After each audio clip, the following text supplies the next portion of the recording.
Okay, and I think we are live on YouTube. Hello and welcome to the Actualize online live daytime capstone presentations. This is March 2021. My name is Danny, and I think we are live on YouTube. Hello, and it starts playing automatically. So my name is Danny Zoggian. I am the lead instructor for the cohort of graduating students today at Actualize Coding Bootcamp. You're about to see 12 students present their capstone projects. They have been spending the last 12 weeks in the live class, actually learning all of the web development fundamentals that you're about to see presented. And they've made projects from the ground up. So the students are going to present full stack web applications. They have all built their own backends. They have all built their own front ends. And they've used a bunch of tools and web development fundamentals that I have taught them throughout this class and that they've learned on their own. And they also, many of them have actually implemented technologies that I did not explicitly teach them. And they went out and taught themselves, because one of the things that we really highlight at Actualize is the ability to learn how to learn. And that's one of the things that I teach the most heavily. And one of the things that I love the most about my job here at Actualize, being a lead instructor, is that I get to work with some extremely talented and extremely motivated individuals who have all decided to take a really terrifying plunge to actually transform their careers from whatever their background was in across the board. We've had people who are bartenders. I've got a nurse. We've got people from every background and every walk. And they are taking the leap to transform their careers into tech and into web development specifically. They've learned all about the developer mentality, learned how to teach themselves, learned to persevere, and they have all built a project that they're going to demo to you today, which I'm super excited about. Before we jump into getting into the projects, I actually do have a couple of people here today that I'm excited to introduce who have agreed to panel and help us out today. One is I'm going to introduce Nana, who actually is my previous student and graduate. I'm going to have him introduce himself really quickly and just tell us a little bit about himself and his sort of journey. And he's going to be paneling today. So Nana, I would love for you to give us like a quick bio. Hey, what's up? I'm Nana, and it's kind of interesting that listening to what Danny just said before about people coming from different backgrounds and different careers. When I started out, I was kind of a business owner / personal trainer. Nothing to do with software at all. I mean, as far as when I first started, the only thing I knew about tech was my iPhone. That was about it. It was just like, that was about it. So, but I knew I had an interest in creating and building something because, I built a business, I built programs. So it's like one of those, fitness programs help people lose weight. So building and creating things was kind of something that was, that it was in me. So software engineering became kind of, I think, a natural progression for me to be able to go into something where I can build and create and solve problems. And honestly, when I was going through the process of finding a boot camp to choose, it was so many different boot camps. But what actually kind of appealed to me was that it was the online training, online classes that they provided that was kind of fit my schedule. And I'm a dad, so therefore driving or being in a intense boot camp for 8 to 12 weeks just wasn't in it for me. So Actualize created the opportunity to make it more make it easier for me to choose them because it was online. So I made I had a couple of conversations with people at Actualize, felt comfortable with it, jumped in, and probably the best decision I made because at the end of the day, I remember the first conversation I had with Danny. I was like, can I do this? Do you think I could do this? I don't know anything about coding. I don't know I can barely turn on a computer and figure out where to go. So she was like, you have to have a growth mindset. And I'll always take this from God's mouth to her mind to me is growth mindset is always kind of, saying that I may be here today, but tomorrow I'm going to be further. And then 2 months from now, I'm going to be further. 6 months from now, I'm going to be further. A year from now, it's further. And here I am a year and a half later working in industry. And I am light years ahead of where I was when I first joined Actualize. Light years ahead of where I am when I first walked in to my job. Light years ahead, even halfway through the first year of being an engineer. So having the growth mindset is one of the most valuable fundamental lessons I learned from Actualize. It's even today when I talk to engineers that we hire coming in, and we mentor and we talk to them, I always say, I'm sorry, Danny, I've stolen this from you. It's become a Nanaism now. I know it became from you. We can talk about copyright issues afterwards. But at the end of the day, I always bring up growth mindset. And honestly, it's one of the most important things that you need to learn. That's one of the major things I learned from Actualize, but also from Danny. So graduating 3 years ago, jumping into the market and trying to kind of, it's funny because there are two journeys, right? It's going through the boot camp and then getting done with the boot camp and then finding a job. And they're two entirely different kind of, battles or struggles or journeys that you have to go through. And Actualize prepares you for that once you leave graduation. You have Lisa Tucker that she takes you under her wing, gives you some ideas and kind of helps you with your LinkedIn, your resume to kind of go out there and present yourself in a way. And, I went through the process, was able to kind of find a job, a great company that I love. And it's been a blessing, and I've been able to grow with this company, learn, become, a pretty, important player on my team, and to have my, my former experience in the health and wellness industry help inform the decisions we make at this company from a customer standpoint. We're making applications, building features, and those type of things that are made for our customers. So I'm here today, guys, to help out, to keep an eye on you guys, ask some questions, and see how the next generation of the Actualize family is doing. And yeah, I'm here. Let's do it. Yeah, and I think firstly, I can't take credit for growth mindset. That was Carol Dweck. But secondly, I think I've told Nana this a few times that he's kind of, I don't know if software engineering is actually the right career for him. Maybe like motivational speaking is like where we're headed with that. JK, stay with software engineering. And then I'm also going to go ahead and I'm going to introduce Jay, who is the CEO of Actualize and who will also be paneling for us today. Jay has built Actualize from pretty much the ground up, from a single class that started out in Chicago, and now we are nationwide. We're coast to coast. So Jay, I'm going to introduce you, let you talk for a few minutes, and have at it. Thanks, Danny. Well, Nana, that was a really tough act to follow, so I'm not even going to try. But I am deeply inspired just by the sheer will and determination of our grads who have put in so much effort into getting to this day. And I'm really excited to see their projects. And you should all be really proud of yourselves.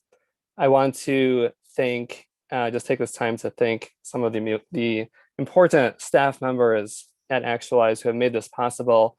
First and foremost, Danny, our amazing lead instructor. She has led this cohort from the entire past several months, and all of what you see today is definitely to her credit as well.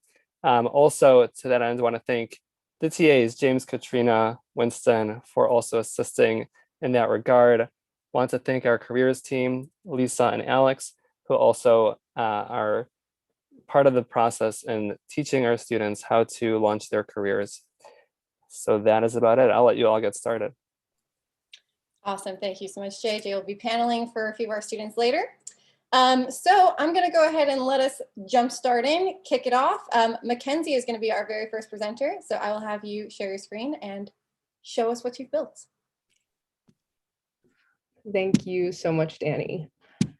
Okay, so hi, my name is Mackenzie Evans, and this is my web application, Pain du Journal.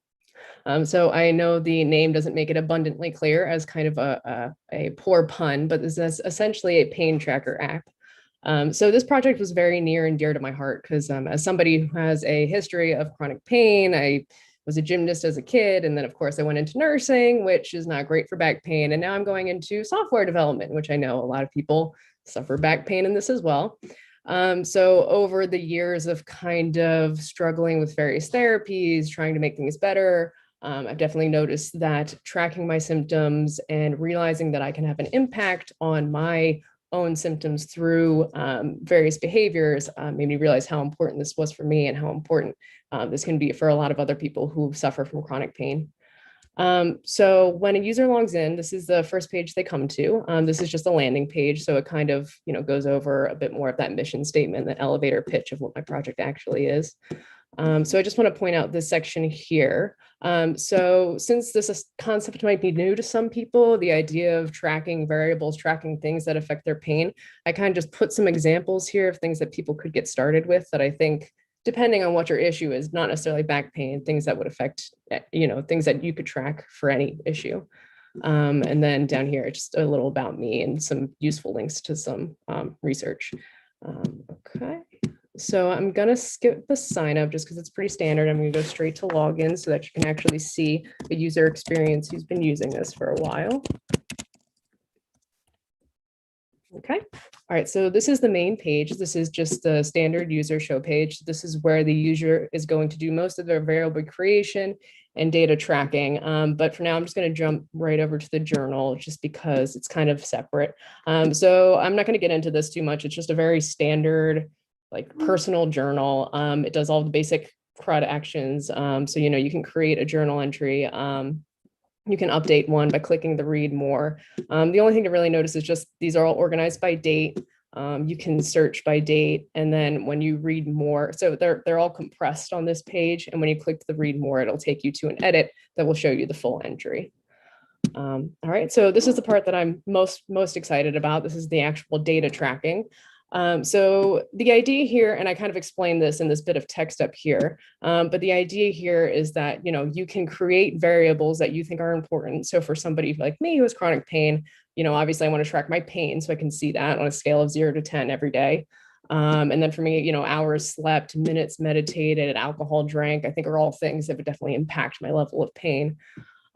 So there are two values here, or there are two types of data. There's a value and a rating. You'll see why this is important later on in the graph section.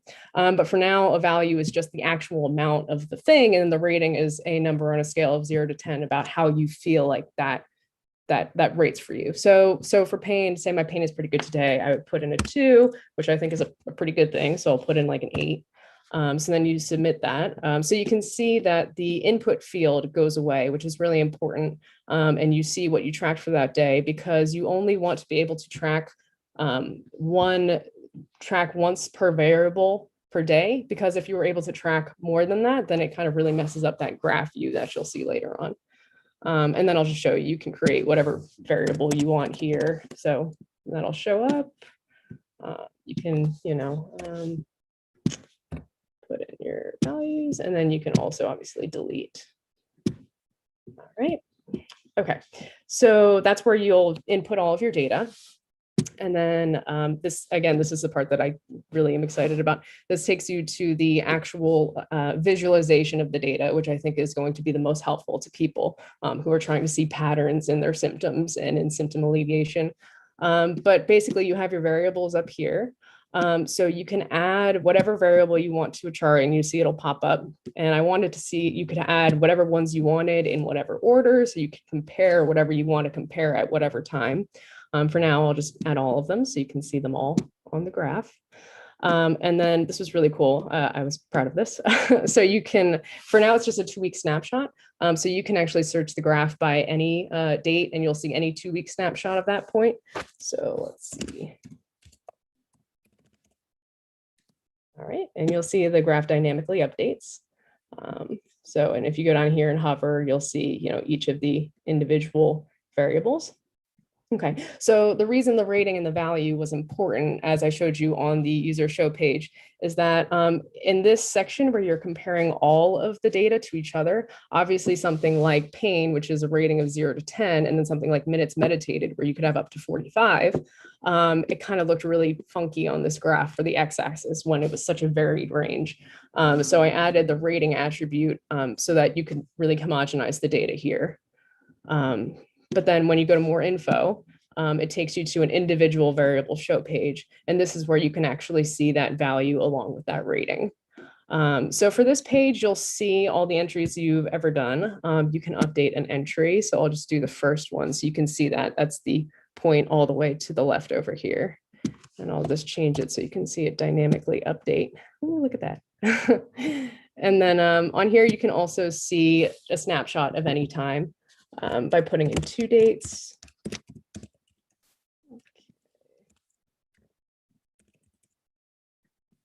All right, so there's your snapshot. And then here you can also update a point as well. And I'll show you. All right, this one is also going to be all the way to the left. There we go. Okay, so that is pretty much all the functionality. That's like most of the user experience. So the thing that I definitely had a hard time with was implementing the high charts library to the best, I think that it could be implemented most effectively. So I spent a lot of time trying to find like the exact attribute within that library that would work the way I wanted it to. And when I ended up not really being able to get exactly what I wanted, I kind of just ended up going into the script section of my front end and kind of just making the logic so that the graphs would dynamically change.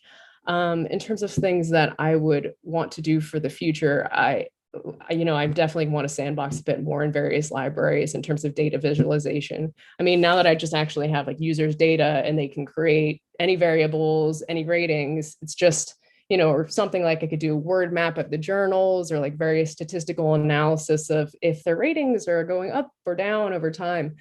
So yeah, I'm really excited to kind of continue to add to this project. But yeah, that's pretty much it. Thank you for listening. And if anybody has any questions. Yeah, awesome. Thank you so much, Mackenzie. I'm going to toss it on over to Nana to ask a couple questions. Oh, awesome presentation. Actually, really, really good presentation. I like the graph. I thought it was pretty cool. Actually, what I was thinking when I saw the graph, it was like, this is kind of the stuff that we've been doing at our company.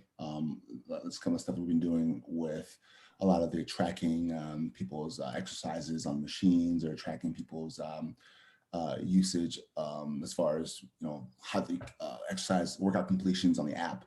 So you're already pretty much doing stuff that we're doing in the actual industry. So be proud of yourself for that. So second question is, well, I've got an assumption here, but like what side, I mean, obviously you're going to be a full stack developer, but what side of the ball do you think you feel more comfortable, or do you feel that you want to go into? Because, at the end of the day, we're all full stack, but we have our, preferences, right? So which side? I've got my guess, but I want to see if you can confirm it. What side of the ball do you think? Yeah, I'm guessing that I could tell you probably have a guess by asking that question, but yeah, definitely back end. Yeah, and I definitely said this to Danny before as we were working on this. Implementing the theme, I was just like, put things wherever they want to go. I don't care. I was pretty much just excited about the data visualization, and I definitely had the most fun working on the back end, figuring out the logic of, making the graph dynamically update. And, once I got that working, that was so exciting. And at that point, it was like, put it wherever on the page. So definitely back end. Awesome. So to piggyback off of that on the back end, which was my guess. So you guys still using Ruby, correct? Awesome. Yeah, Ruby's an awesome language. I kind of miss it, Danny. I kind of miss it. That JavaScript is just so complicated. No, I do miss it. Okay, so a problem you had. Okay, so this is focused on a problem you had, and what was the problem, and how did you go about solving that problem? Oh, there are so many to choose from. Definitely for the variable graphs page. So this is my problem that I was having with the library. Was I was figuring there must be a way to, so I have my variable attribute where I had my my created at, which is going to be like my x-axis, all those dates down there, and then I had my actual number, which would have been my y-axis. So I actually couldn't really I couldn't get the points to connect. They weren't connected. It would just chart a series of data and then just push in the created at. So they weren't lining up necessarily, especially if I was going to edit a point, like it would just, put in the most recent point or whatever. So they weren't correlating.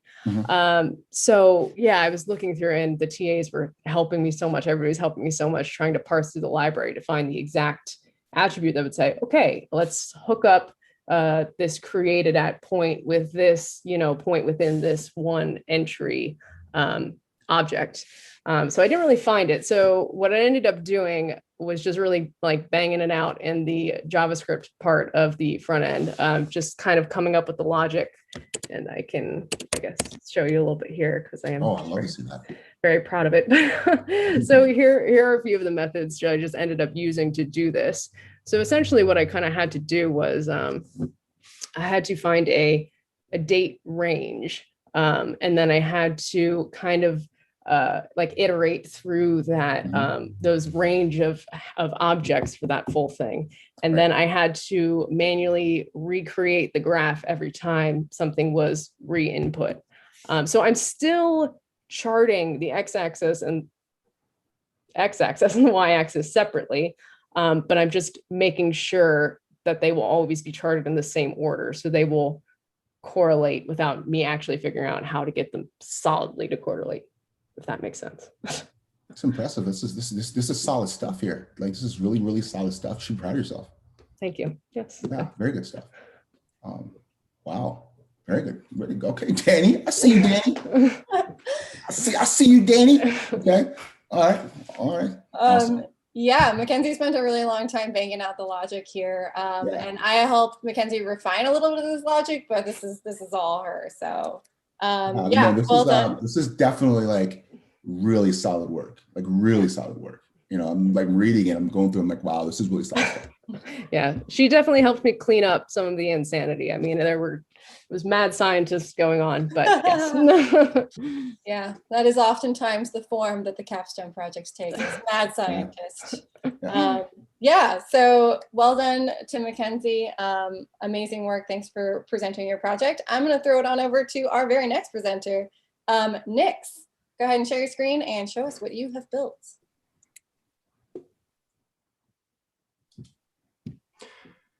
The COVID-19 pandemic has presented many challenges in our lives. Some of them foreseen, others a little more out of the blue, like just how little 3 seasons of a TV show is when you have that much more time on your hands. My name is Nix Janko-Kamen, and this is my app, It's Over, Isn't It? A website for finding and sharing recommendations for TV shows based on shows you previously enjoyed. So we're going to start with the sign up page, and I actually do already have a user we're going to use, but I did just want to point out first the optional profanity filter. Now this hides any names of TV shows, any media results that have profanity in the title, as well as censoring any comments with profanity with just little asterisks. We also have optional Trello integration, which I will get more into later because I think it's really, really cool when we add it to an existing user. So we're just going to log into my user here. And that dumps us onto the home page. Now, the home page is just a collection of any media that's currently in the database, sorted from most to least comments. But if there's a show you're looking for that doesn't have many comments right now, you can always type to filter. But what if there's a show that you want that isn't in the database? Like, I'm a big fan of New Girl, but it's not there. Well, we can just search for it, and with data provided by the OMDB API, which gets TV show data from IMDb, you can just add it, and it already has all the information you'd need about the show. From this point, we can leave a comment. So we're going to suggest The Good Place, because I'm just a big fan. And it's rated on 2 main metrics. So first, similarity, I think we'll give it a 6, and enjoyability, which for me is always going to be a 9. We can leave a nice little comment. So we're going to go both heartfelt comedies about chosen family. Give The Good Place a shot. And you'll see it pops up right there. And it has the suggested media front and center, as well as the user comment and the rating, at which point it can be voted up or down. And the comments in a post are sorted by the number of votes they have. You could also edit or delete. And you can save shows to a watch list, which is where we're going next. Now, at its core, a lot of sites have an in-app watch list. It's just, a collection of shows that you want to watch later. You can remove them, you can filter them. But where it gets really, really interesting, in my opinion, is when we go to the profile. I'm going to just give a brief overview. We've got our comments here. And so we've got the original media, the suggested media, and the verdict, as well as a favorite show that the user can set, and their profile picture, which spins around. It's not very functional, but I think it's very fun. And at this point, you can see there's an option to add Trello integration again. So I'm just going to pull up a Trello window real quick. And you will notice there is no "it's over, isn't it" board on Trello right now. But if I click Add Trello and authorize that real quick, it creates it. And if we go into that, you'll see it actually syncs the entire watch list. And it actually has all the shows that were already there. You'll also notice that first, if we add a new show to the watch list, pops up right away. Same with if we were to remove a show from the watch list, and I'm not that much of a fan of The Office, so we're going to take that off. It also goes away right away. Each entry in the Trello board has the photo, as well as just a little description of the show. And yeah, that's a lot of the functionality of the site. I did try to put some movie quotes all around, or TV quotes, whatever. I had a little bit of difficulty finding them until I remembered Matilda exists.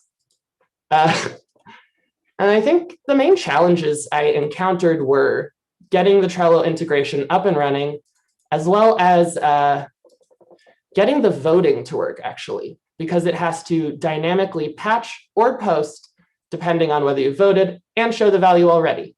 Had to read a lot of documentation. I think I got a lot better at it because of this project.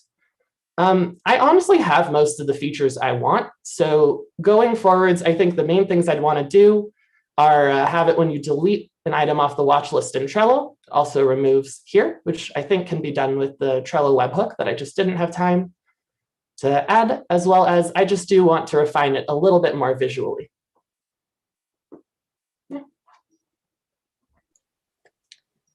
All righty, so I'm going to go ahead and throw it over again to Nana for some questions. I'm sure he has questions about Trello and stuff. So go ahead, Nana. Wow. First of all, great job. I like the idea. It's a really cool idea. And you had me at Star Wars, by the way. So it was all good. Star Wars Rebels is actually a show I really like to watch. Oh, it's so good. Yeah. Great show. Okay. So the question I have is that you said you wanted to do more things visually for this, and you weren't able to get that done. Can I ask what they were? So just a couple things I wanted to do were, first off, the layout of the username next to the profile picture is not exactly as clean as I'd want it to be, I think. I'd also like to implement just some pages, because right now it does just have all of it on one page. And I think I'd like to have, a certain number of results and then go to the next one to see the rest. I think those are the main tweaks I'd want to make.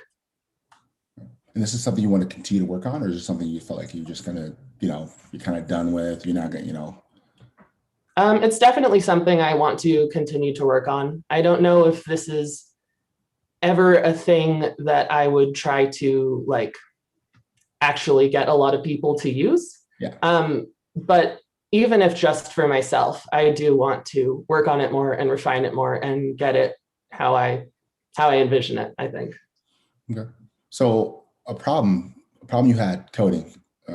What problem did you have? Well, it can be, actually, it doesn't have to be a problem. Any problem that you had that you're doing when you're going through this process that kind of just had you really frustrated, and how did you solve it? So we're gonna go with the voting, because the Trello integration was frustrating, but that was mostly just I had to read a lot more documentation and then I got it. So for the voting, it does have to dynamically send a post or a patch request depending on if you've already voted. And I also did want it to reflect, whenever you load a page, if you've already voted on a comment. So in this instance, I've already voted on this, so you can see it's grayed out from the moment I go to the page. And how I ended up accomplishing that was actually On page load, it does loop through the comments and just check if there is a vote on that comment with a user ID that matches the current user. Right. And it adds a voted attribute with a value of either 1 or -1, depending on how they voted. Yep. So you loop through it, put a conditional. If it met the condition, therefore, you show the result. Exactly. Yep. Good job. Awesome. Thanks. Awesome. Cool. Yeah. And I also would just love to point out that Nix was super like solitary and able to figure out so many things. The Trello integration as an example, I actually think you might be the first student that I've ever had that actually did implement Trello integration specifically. And I did not really help out with that at all. That was all on Nix. Figuring that out and reading through a bunch of documentation, like they said. So just want to commend you on that, commend you on your persistence and ability to parse through a massive amount of documentation through the frustration that I know was there and actually get that to work the way that you want it to. So well done. Thanks. Cool. Thank you so much for presenting. And I'm going to toss it on over to the next presenter, Sean.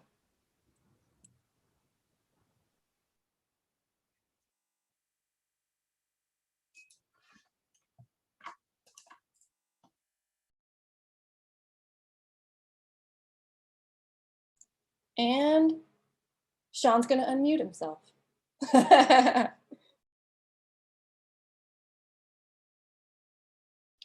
There we go. That's better. Cool. So thank you all very much for coming to the presentation today. My name is Sean Marr, and I'm going to walk you through my app, Chicago Live Music. So a little bit about the inspiration behind this app. I play in a band. I moved here to Chicago about a year ago from the greater Columbus area. And when I got here, I was finding it hard to go and find new music without like having to dig through a whole lot of social media.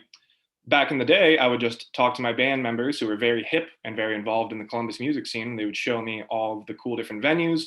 They would tell me about all the cool bands, and they'd show me where all the cool shows were happening. All of us lost that when we got here. The pandemic hit very quickly. We weren't really able to integrate ourselves into the local music scene very quickly. So that kind of inspired me to build this app, which is an app that tracks all the different music venues in Chicago eventually, and basically shows you where they are on this map, and then provides you all of the relevant information that you want to have about the events that are happening and about the bands that are playing at the events. So this is our landing page right here. As you can see, it's a nice little map box map, and it has a couple of points on it. These are music venues that you can click on and go see what's going on with them. You can also take a look and try and figure out exactly where these venues are relative to where you are in the city, which is very nice, trying to figure out, if I want to be able to walk there, like is that something I need to do, or if you need to take the train or something, you can map all that out. So let's take a look at Concord Music Hall. And we'll kind of go about this from the view of just a random user that is coming by the page, trying to figure out what they want to do for the week. So Concord Music Hall, we have the address, so we can plug that into a Google map. We know how to get to this place. And it looks like they have an upcoming event here. So let's take a look at this. Actually, we see it's on April 3rd. We have the start time. We have the end time. Looks like you need to be 21 to go in, and the cover is $15. If all that's cool with me, I'm going to check it out. Again, we have all of the event details here, so you can check it all out again. We also have the band here, so we can take a look at the band. Looks like they're from Japan. Just one band. Okay, what's up with that? Yeah, groovy math rock with pretty vocals. This is what they look like. Do I like groovy math rock with pretty vocals? Yes, I do. And I do have $15 and I am 21. So I think I might go to this show on April 3rd. So the user can come in, they can find the venue on the map, they can go through, figure out all of the relevant information without a whole lot of fluff. Now they know what they're going to do. My dream for this is really for you to come in here, spend maybe 5 minutes, 10 minutes on the app, get the information that you need. And then I want you to leave and I want you to go out and I want you to go do the event. And I feel like this is satisfying that dream right now. So let me show you a little bit about this side of things as well. So venues can make accounts here. They are the only user that I have in this app at the time, and they're responsible for making their own events as well as the creation of bands. So let's take a look at this. We'll pop an image in there. Okay, we'll do the hideout, gmail.com.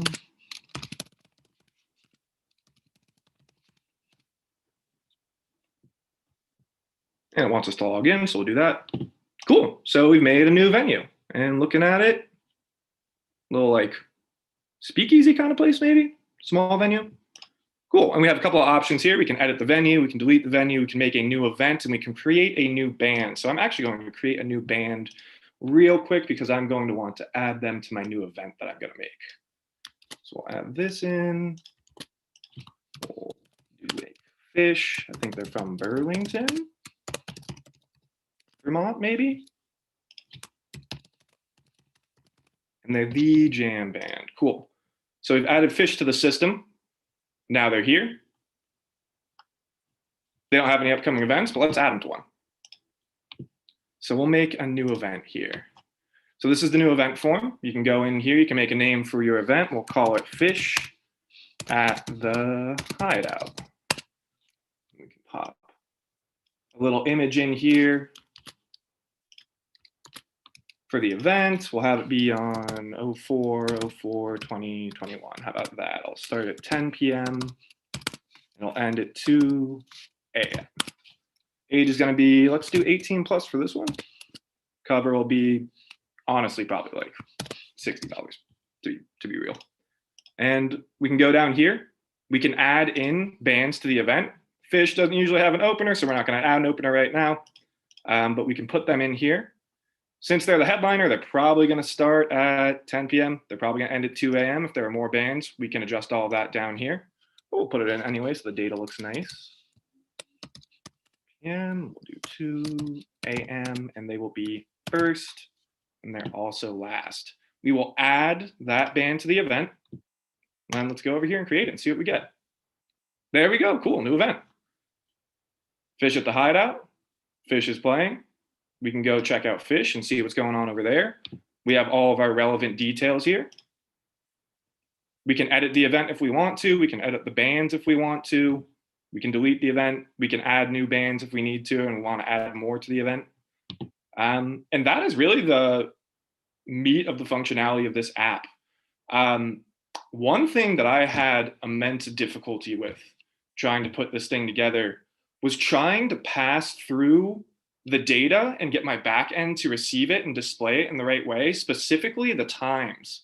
We actually ended up having to make an architecture decision and change my start times and end times back from the time data type to strings. That made everything so much easier. But I banged my head against that with, I think Winston and James both remember, I think an actual hour and a half, one day in class that was solved by Danny in about 15 minutes when we finally went to her and got her help. That was by far the hardest thing. Everything after that was at least easier than that. Things I want to add in the future, users who can favorite shows, favorite bands, favorite venues, so they can get all around, get like notifications about that. And then also filtering on the map, I want to add in. Those are the two big ones. Yeah. Yeah, it was really fun to watch Sean be able to create so much on his own and then finally be like, you know what, I could probably use help with this.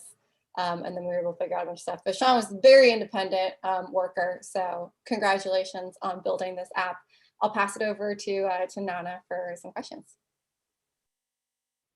What's up? What's up? All right. So first thing I noticed about this app is it's so awesome when someone does something they're passionate about, right? They do something that they actually, are passionate about. They actually can identify with something that they've had experience with.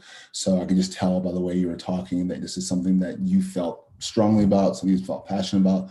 And it's really good because it makes working on complicated things a bit easier, but a bit, more easier to deal with because you're passionate about it. Okay. So my first question is actually, you pretty much answered it, was, what was the complicated problem you had and how did you solve it? You talked about the timing, changing it from a number to a string, which, it's really, usually in a lot of cases, something simple like that does fix a really complicated problem. So sometimes that's what coding is a lot of times it may be a syntax error, or it could be, changing something from a number to a string, and then that happens. Okay, is there something that, is this the app that you want to continue working on? Or is this something that you're kind of like, all right, well, got through my boot camp and I'm going to focus on doing other stuff? I'm totally doing this again. I've showed this app to a bunch of my friends who no one feels like they exactly need this kind of thing. And there's other apps that do a similar thing to this, but I always just found that they had way too much other stuff going on. I felt there was always like a lot on the page, and there's a million different places for me to go. So I just wanted a simpler version of that with the map. So you can see where you are, you can see where the thing is, and that's drawing the physical connection in your mind to go to the place. So this is, version 1 for sure. I imagine by the time I get to version 3, I can probably make this a real thing. Scraping is one thing that I want to add to this app eventually.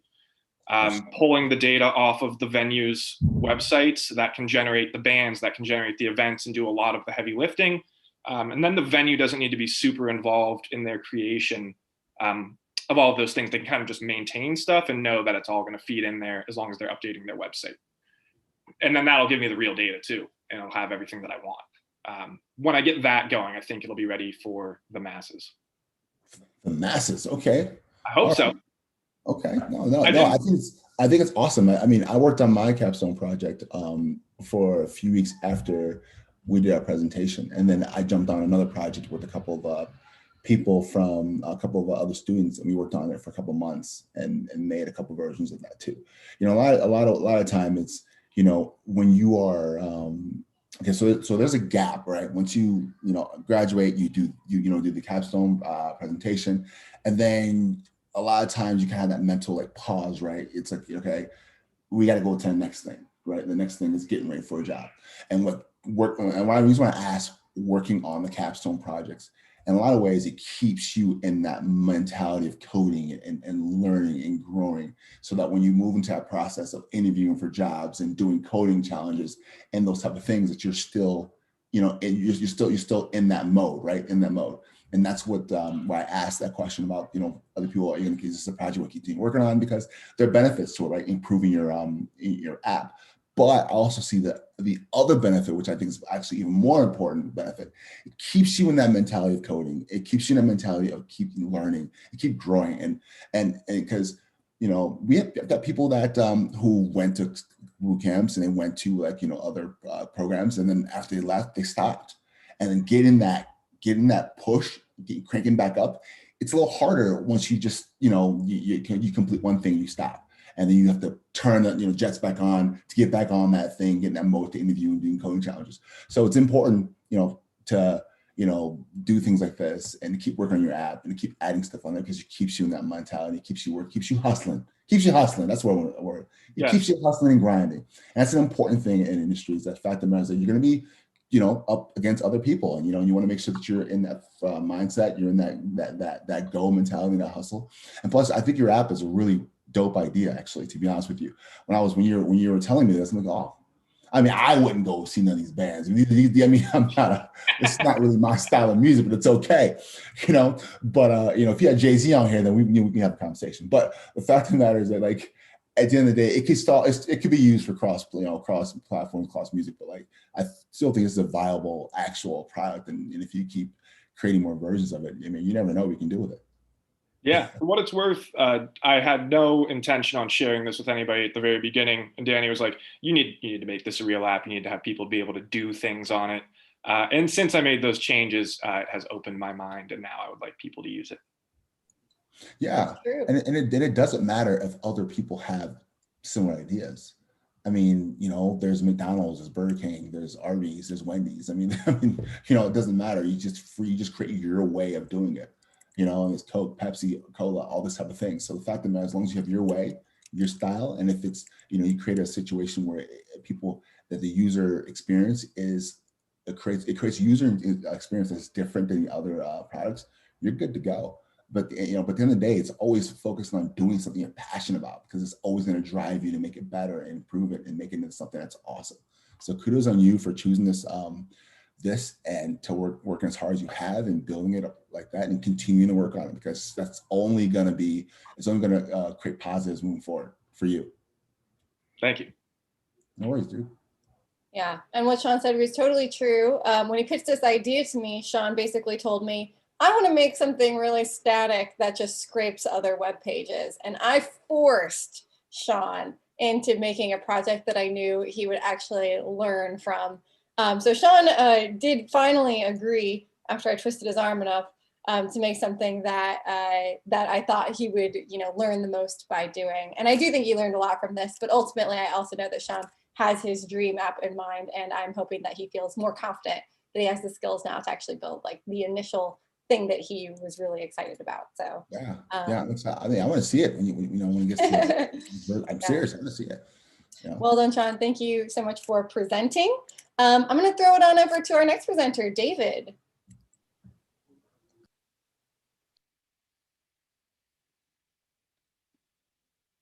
Awesome. Hello, everyone.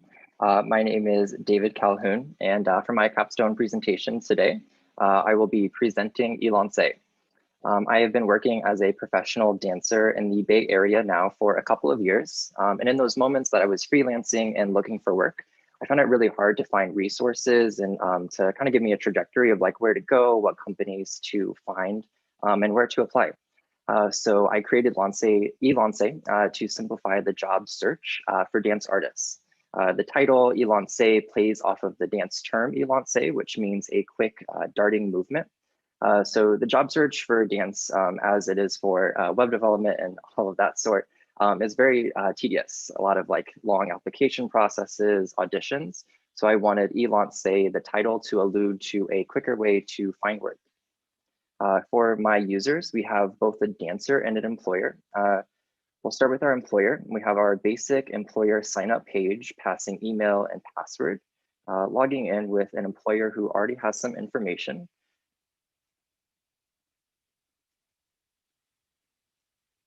Some here. And then when we log in, we're redirected to the profile page. So here, this is a local Bay Area company. They're post ballet, but we'll just call them PB for the presentation today. You'll notice their profile here, and basic CRUD actions, we can come and edit their profile, company name, description, image URL. All employers have 3 different types. They can be company, freelance, choreographer, or event hirer. And then we have our job postings down below on the employer's profile, but we don't have a job posting, so let's create that right here. We can come to our create post. We'll pass in a title here, grab the description.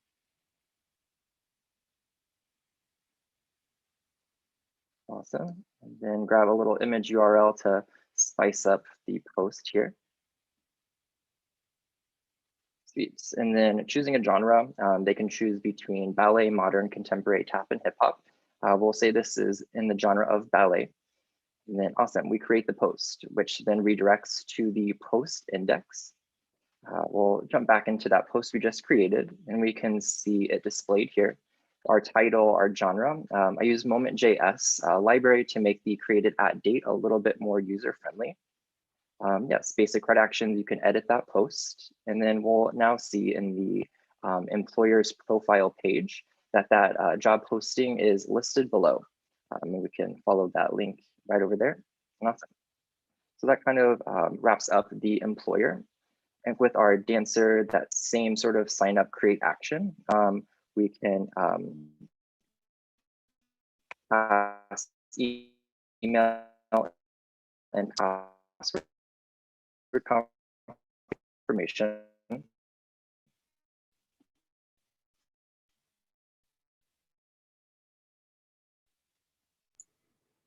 We're losing him, but I think he's coming back.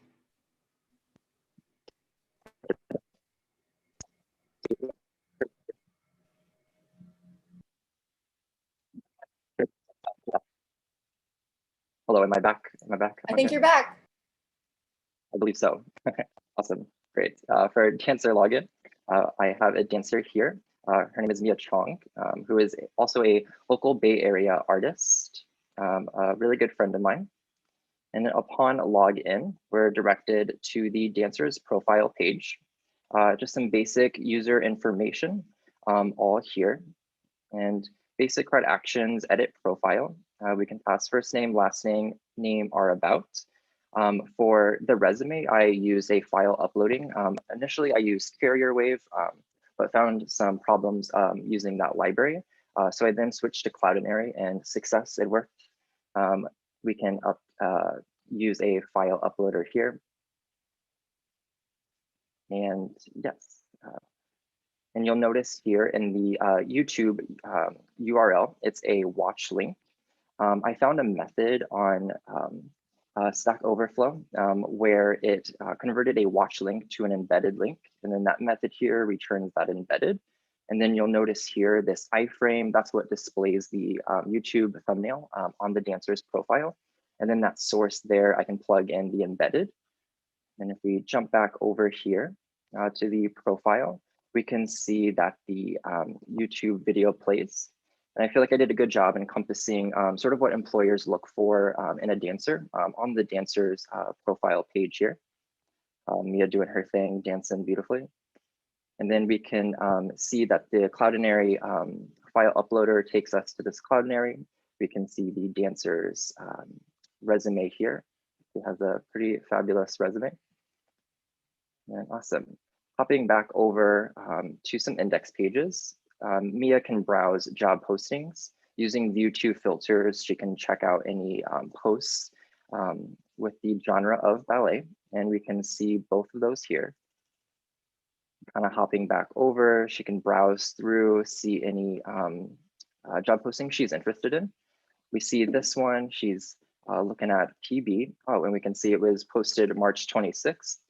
Mia can then contact the poster, which redirects to a mail to link and takes her to her home sort of email there. And something I'd like to implement is maybe a modal that pops up with email subject forms, maybe hard coding some subject and just recommendations on what she should put for her body. And Mia can also browse through employers, checking them out here. And something I would also like to implement is the idea of favoriting. So Mia can save posts she's interested in, save employer she's interested in. And yes, that sort of concludes Elance and its full encompass there, connecting dancers with their next gig and connecting employers with local talent. Cool. Thank you so much, David. And I'm going to throw it on over to Nana for asking a couple questions. That's pretty cool, actually. My daughter, she's 3. She's does ballet. So I saw this, so I got a smile. I was like, oh, she could use this. Very cool. Very cool. Yeah, really cool. Connecting dancers to pretty much connecting dancers to employers, correct? And yeah. Awesome. So you said you're a dancer, correct? I am, yes. I'm just curious, like what type of dance do you do? I have trained in sort of all realms, all genres.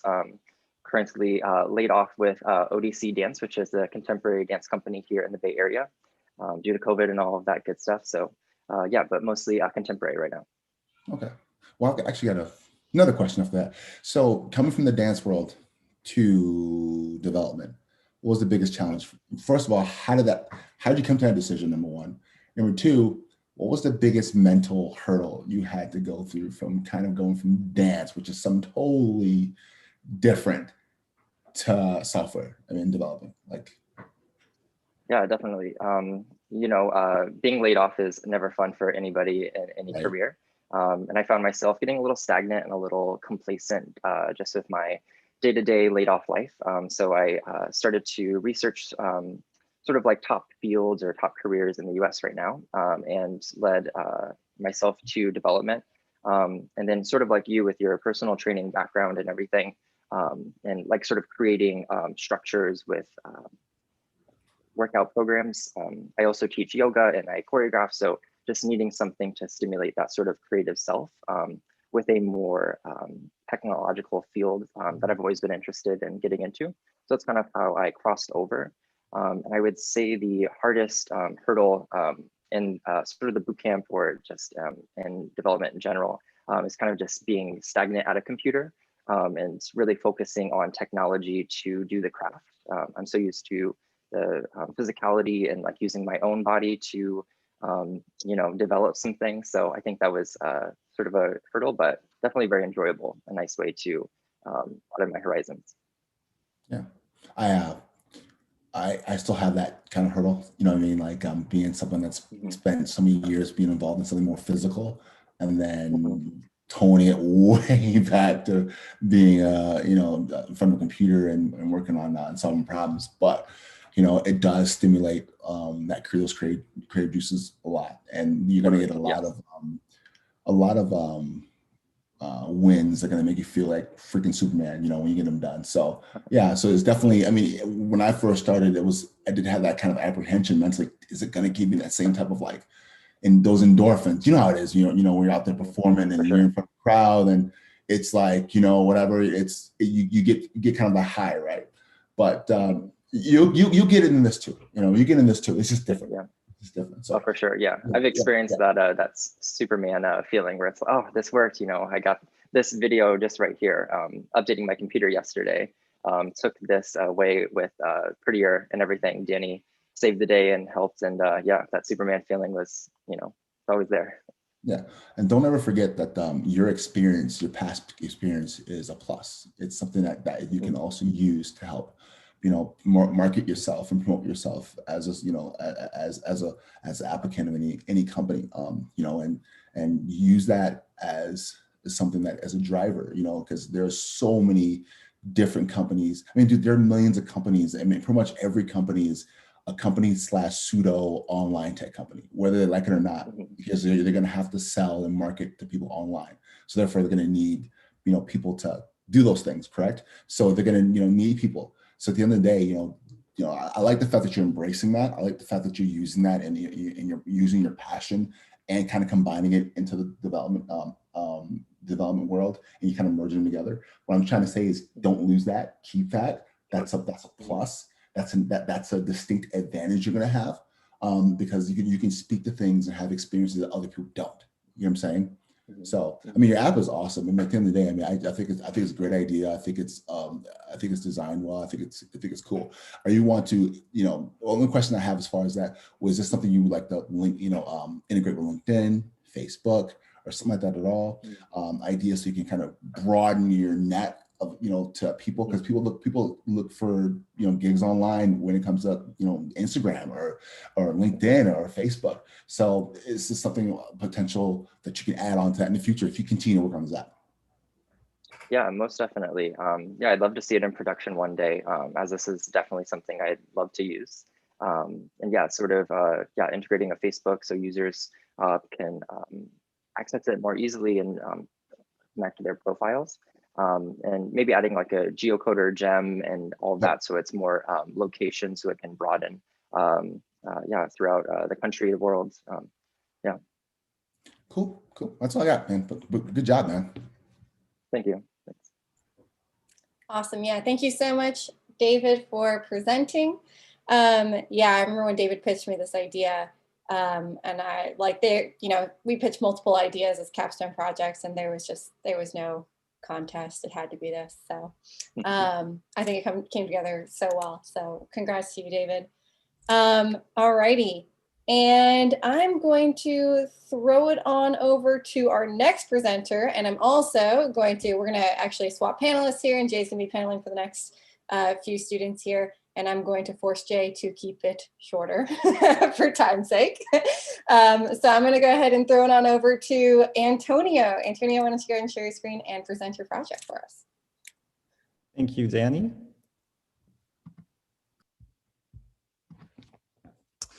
So hello, my name is Antonio Restivo, and the Capstone app I'll demonstrate is called the Post-Stroke Health Monitoring app.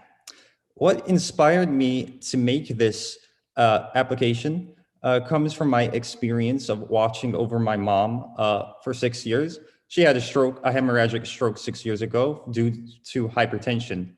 And what I noticed that has helped her hypertension condition was writing down her blood pressure numbers every day, along with dietary changes. And so when I was working through this coding bootcamp, it dawned on me that I could actually digitize this tracking discipline, and I could not just track hypertension, but other conditions related to my mom, and then have a daily journal to see my mom as a whole human being. So without further ado, this could have wider implications too.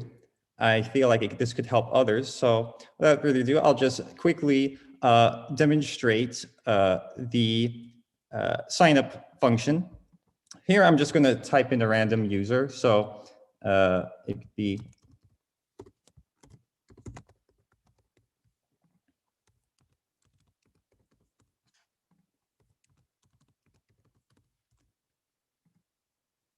and I'm going to log in with a user that has data.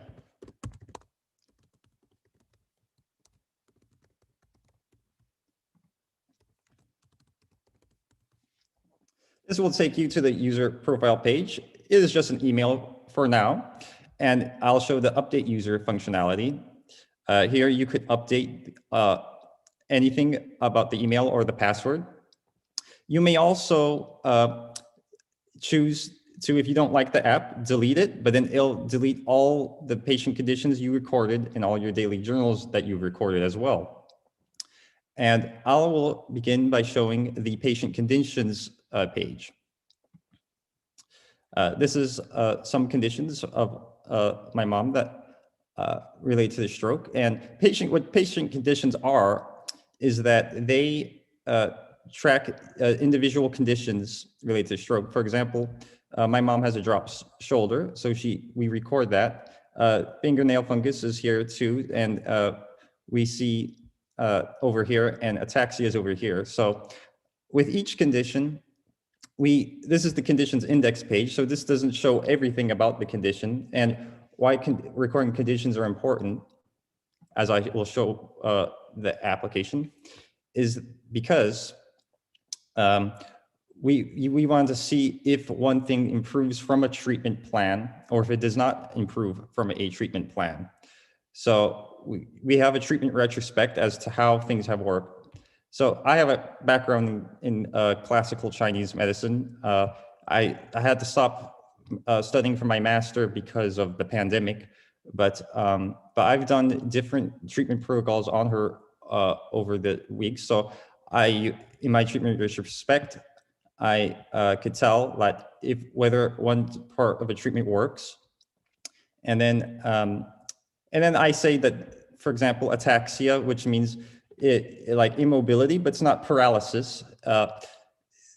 It's not paralysis, but it's a condition where everything's immobile. So, but everything can move, but nothing can integrate for walking. So, with the treatment plan, we could say I'm going to continue with the treatment plan, but I'm going to also consult a specialist in this from what I've got, so I could help move on. And then this is the image that you can upload, and then this is the view URL. It's just a straight view URL for now. So then we could also update condition.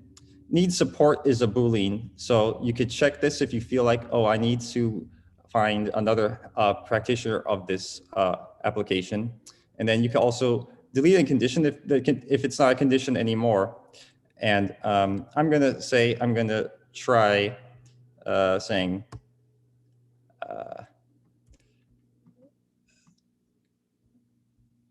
I'm going to just update this.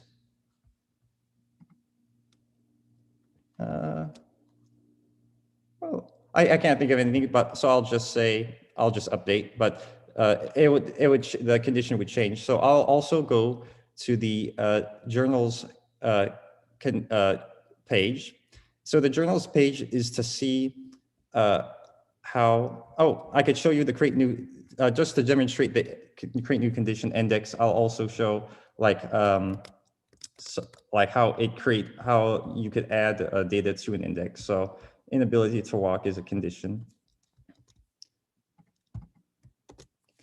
I would say need support, or I was also based in this treatment index, treatment plan.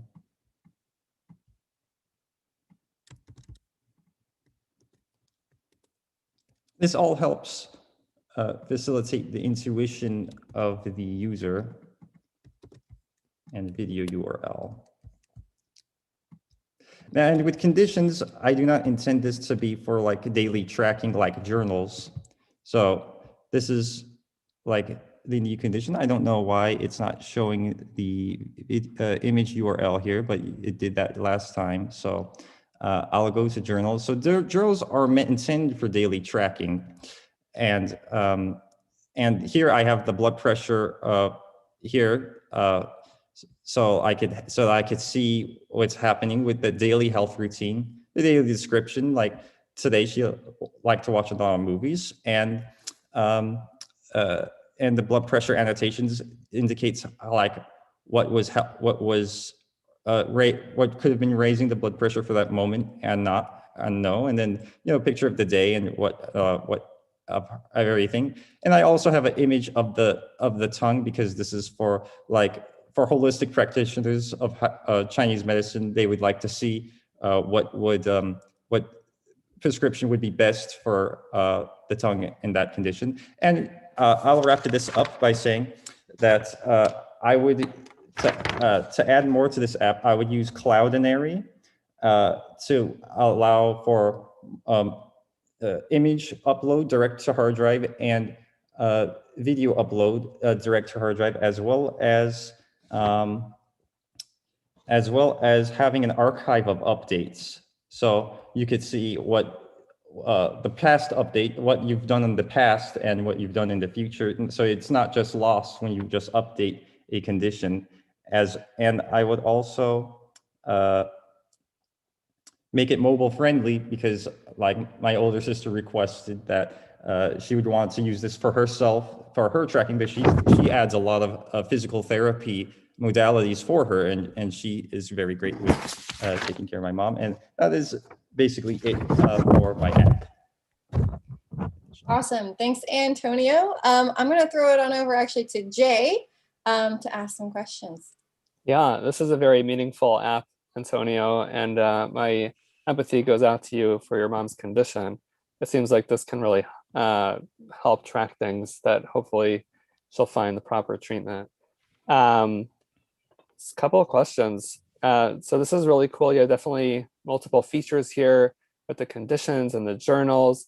Is there one aspect of building this that you feel the most proud of? Well, I would say it's kind of like visualizing everything come together as a whole in general. Mm-hmm. I couldn't say, I mean, there's like little things, like I'm proud of recently getting the buttons to work from HTML, because I had a very little experience in HTML. So I was proud to get some of that aspects to work and implement the HTML themes in general. And I was actually also, Danny was proud of me about the getting the integration logic to work. So like, for example, I mean, I don't have anything specific, but like because this is a very authentication logic heavy app, because you're not seeing a database of different users. You're just like seeing, this is like your thing. And implementing authentication was new for me. And I was proud of the logic here, and as well as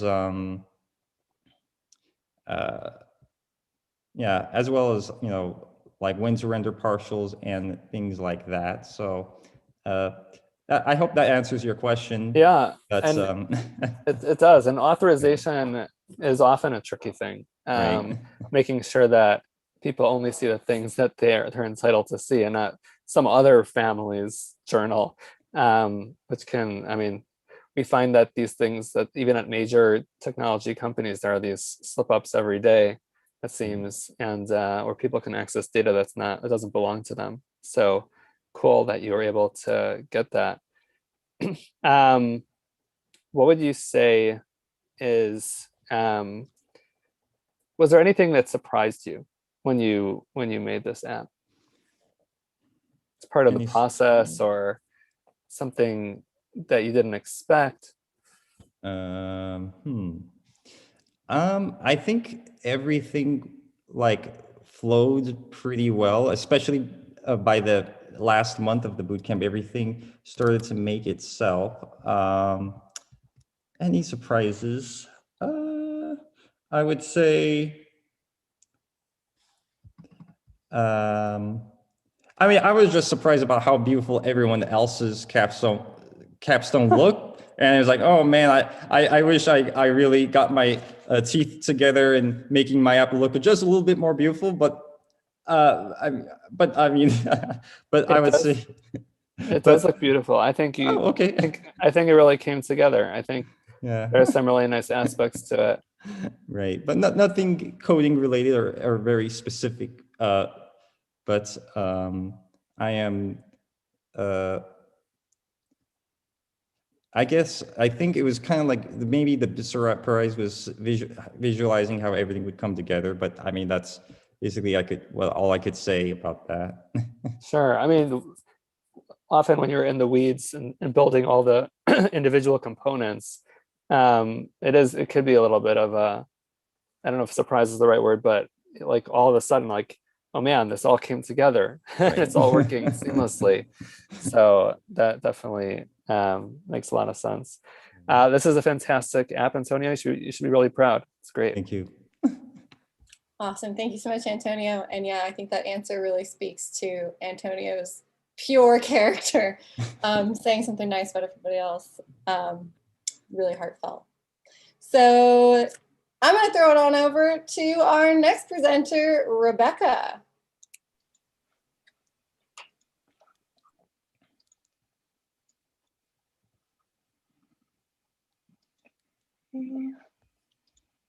Hi everyone, I am Rebecca and my app is called Foodie. Here it is. The idea behind it was inspired by a local Chicago celebrity who goes by Tamale Guy. Before COVID, he used to go around all the Northwest Side bars with a cooler of tamales, and after the kitchens closed, he would sell them to all the hungry drunk people. But after COVID, he had a phone number that you could call to put in your order. And I also had some friends who were laid off in the restaurant industry and some other friends who just had more downtime at home, who I also saw were selling food and baked goods on like Instagram and Facebook. So I thought it would be cool to bring everybody together into one app and provide a platform that allows people to buy and sell food from each other.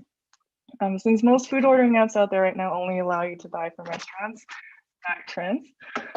So yeah, on the homepage, you are taken to just a list of chefs out there paired with their featured dish.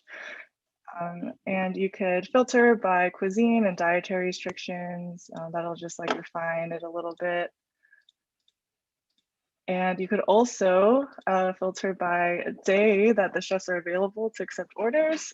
So I made it so you can order up to a week in advance, since these are just regular people, you know, not restaurants. So giving them a little bit of notice will help. So if I wanted to make an order, first I gotta log in. If I don't have an account, I can sign up here, but I do have an account, so I'm just going to sign in as myself.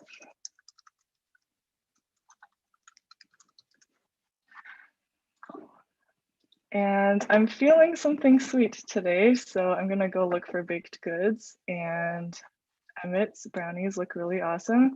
So I'm gonna go to his detail page and I can see like what kind of food he makes, his hours that he's accepting orders, and also a little bit about himself. And to view a dish in more detail, I can press this more info button. It brings up a modal. and I can adjust the quantity of how many brownies I want. But I can add that to cart right here, and then the number updates. And if I want to add something else, the red bean bun looks good, so I'm going to add 2 of those. Cool. So now that I'm ready to check out, I can go to my cart page. I can also update the quantity here. So I change my mind, I just want 1 red bean bun. And I could also choose a time for when I want the order to be ready. These times are based off of when Emmett is available for orders today. So I'm gonna just choose 7 p.m. I could also choose delivery or pickup, but I'm gonna go with pickup. And I'm ready to pay, so I'm gonna press this button, and it brings up a checkout flow powered by Stripe. So I'm just gonna put in all my info, and Stripe provides a test credit card that always succeeds. So this isn't my real credit card. Cool, so I'm going to press the pay button, and it'll take me back to my app with a confirmation page. And it's also going to send me a text notification to both the order and the chef. So Emmett's phone number is actually tied to Danny's phone. So did you get a text? I totally did. And Awesome. I can even show it. Look at that. There's the text. Yay. Sweet. Okay, so from this page, I can click this button to view more about what I just ordered. And this is a detail of the stuff I ordered, the time I want it ready for, and who I ordered it from. If I wanted to see all my orders, I could go to the account drop down here and view all of this. I'm a big fan of ordering from Chef Emmett, as you can see. Cool, so now I want to log out and log back in from Emmett's account to see what the experience looks like there. Cool, so as a chef, when I log in, it takes me directly to the orders that were placed. So this is the order from Rebecca that just got made. So I'm gonna click on that and I can see all the details for what I need to make and when I need to have it ready by. And as a chef, I have a lot of cool things I can do on my profile page. If I wanted to edit my hours or cuisines, I could do that here. So maybe I am now making gluten-free dishes, so I can check that gluten-free dish. And if I wanted to update my Sunday hours, for example, I could remove that and then add a new time like that. And hitting save would take me back to the profile page. And now I have all these cuisines and my Sunday hours are updated. And to add a new dish, I could press this button and I'm going to add a snickerdoodle cookie. That's gonna be $2.25, and in each order you'll get 2 cookies. And adding a picture for it and a description. I want to hit create. That takes me back to my profile page, and here's my new dish. Cool. So that's the basic functionality. And as far as difficulty goes, I would definitely say implementing Stripe was pretty hard. I got stuck a little bit just because it was such a ping pong match between the front and the back end, making sure the information got passed like where it needed to be, and like dealing with asynchronicity as well. That was tough. Also handling the concept of being open for orders and like dealing with time and ranges of time. So that was tough. But it ended up being okay. So I'm pretty happy with that. As far as future implementations, I do want to make this app a true peer-to-peer sharing app, because right now as a chef, you can't order from other chefs. And if you're a user who wants to become a chef, you need to convert your profile to become a chef's profile. So I just wanted to remove those barriers in future versions of this. Also, I've been wanting to allow a chef to change the status of an order from received to delivered to picked up and all that stuff. Also, I wanted to see if I could make payments go directly to chefs, but that sounds very scary. So yeah, something in the future to think about. And that's pretty much it. So if you have someone has questions. Yeah, awesome, Rebecca. Thanks for sharing. I know you had a lot of functionality to cram into a very short presentation. I'm going to throw it on over to Jay. Yeah, Rebecca, this is a fantastic app. It looks amazing and it's very fully featured. Thank you. Curious to know, and if you, I mean, tell me if you're okay with this. I'm really curious about the Stripe implementation. You mentioned some of the challenges there. If you can describe that in maybe a little more detail, because I'm really curious about it. Sure. I actually forgot to show in the actual presentation that like I did have to sign up for a Stripe account, and all the payments go into this testing dashboard. So this is the payment that just went through. As far as the code goes, it was a doozy. So I guess it all starts with pressing that pay button in your cart page. So this is tied to a V on click that goes to the Stripe checkout function here.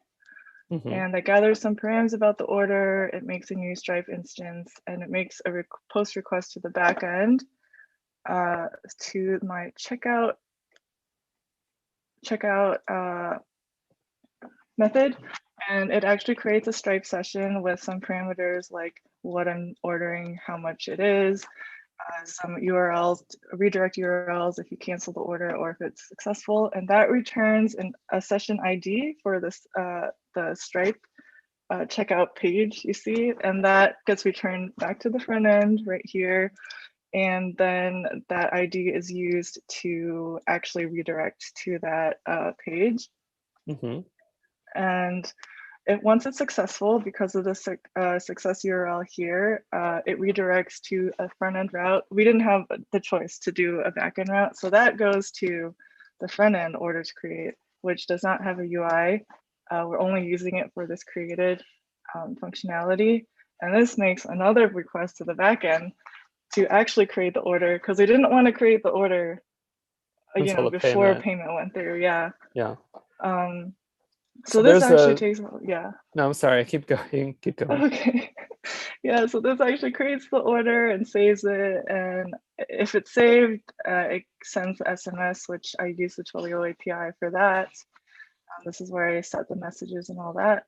And that goes back to the front end in the success view. And that makes another request to the back end to get the order information that was just made. And then that's what I use to link to that order detail page and that view order button. Right. And then, yeah, that goes to the order show. So that's it. But at that point, you're pinging just from what's in your database at that point, right? Yeah, yeah. So there's a Stripe JavaScript library, but also like a Stripe gem that you're using on the Rails side. Yeah, so I had to install a gem, but also like Stripe. I use like the most like boxed up version of Stripe checkout, because they do give me that UI, that separate page that they redirect to. So that handling that redirect and like making sure it had what it needed to bring up that page was a little tricky to do at first. So was Twilio, which is another API used, was that much easier than all of this? Yes, for sure. That was really easy to get up and running, because yeah, I didn't have to like worry about stuff like, you know, credit card testing numbers and all that stuff. If someone put a real credit card on your site right now, you would actually get paid, right? I'm actually not sure. I've been terrified to actually test it. I hear. Well, Rebecca, this is a really, really fantastic app. Nice job. Thank you. Yeah, thank you so much, Rebecca, for demoing. I remember having a really fun moment with Rebecca where the two of us like sat down and sort of mad scientist-id the whole Stripe checkout. And I remember Rebecca coming back to me like an hour after that and being like, I did it and it works. And I was like, what? So yeah, Rebecca has been working so hard to fully feature. And I remember when she first came to me with the idea, she kept wanting to add more things. And I was like, no, it's too much. But clearly it is not too much for Rebecca. So well done. Amazing job. Congrats to you. And before we actually start our very next presentation, before we do that, I'm going to have our next panelist. We have some weird time stuff going on, and I'm going to throw our next panelist in a little sooner than expected. so that he can get back to work after this. But my good friend Nick is here to panel. So I'm actually going to have Nick introduce himself because he's going to be paneling for the next set of students, and just tell us a little brief bio about himself. Yeah, hey everyone. So Nick Scalf, currently a lead engineer over at Patreon, working on the finance side of stuff. And many years ago, Danny was actually my teacher when I went through a boot camp. So pretty knowledgeable of what you guys are doing right now. Many years ago, yes, indeed. Back at General Assembly, when I was TAing there, Nick was one of my students so long ago. So glad to have you here paneling. Thanks for coming. And I'll toss it on over to you after our next presenter, who is going to be Sarah. Sarah, go ahead and take it away for us. All right.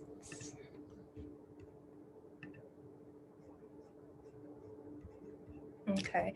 Good morning, everybody. My name is Sarah Robinson. For my capstone project, I really wanted to build something that I know I would use on a regular basis, and I wanted it to be something that other people would realistically want to go and download. So I came up with Lovely Affirmations, which is basically a website you can come to and you can just get different positive quotes and inspiration for anything you need. So first, I would like to demo the sign-up process really quickly. During the project planning stage, I knew that I wanted users to receive a welcome message like when they sign up. So I was able to implement an action mailer with the help of Danny, and I'm gonna sign up with my real email here. And we got an email from Lovely Affirmations. Once I get my app all deployed, this will be a working link. So you can click this to go to the app, and then it'll have your login information as well. So I'm gonna log in as an existing user that already has some data and some posts on their page. So when you first log in, it brings you to the home page, which is basically just gonna show a feature quote at the top, and you can scroll through the index of posts from the different users. So to create a new post, you can just come up here to the nav bar. Let's name it something general for now. Good morning, world. And an affirmation can really be anything you want. It can be short, it can be long, just any type of positive words that you want to put out into the world for yourself or for other people to look at. Anything positive. Create post, and then brings us back to the home page, and we can see our post is here. Life is good. So you can click on that, and the post show page basically shows the creator, how many likes it has. It doesn't have any because we just made it, obviously. You can scroll down a little snapshot of the quote itself, and then your picture at the bottom. So you can also search through the post. There's a search filter. So if I search happy, I can see everything related to happiness. Got a few there.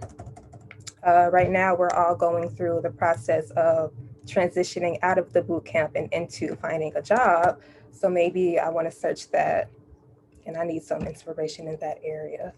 So this post here, I deserve to be employed and paid well for my time, efforts, and ideas. I like how that sounds. I agree. So maybe I want to come over here and I can hit this little drop down and I can save it to a board that I already have. So I have a job search board, add to board, and you can see it was successful.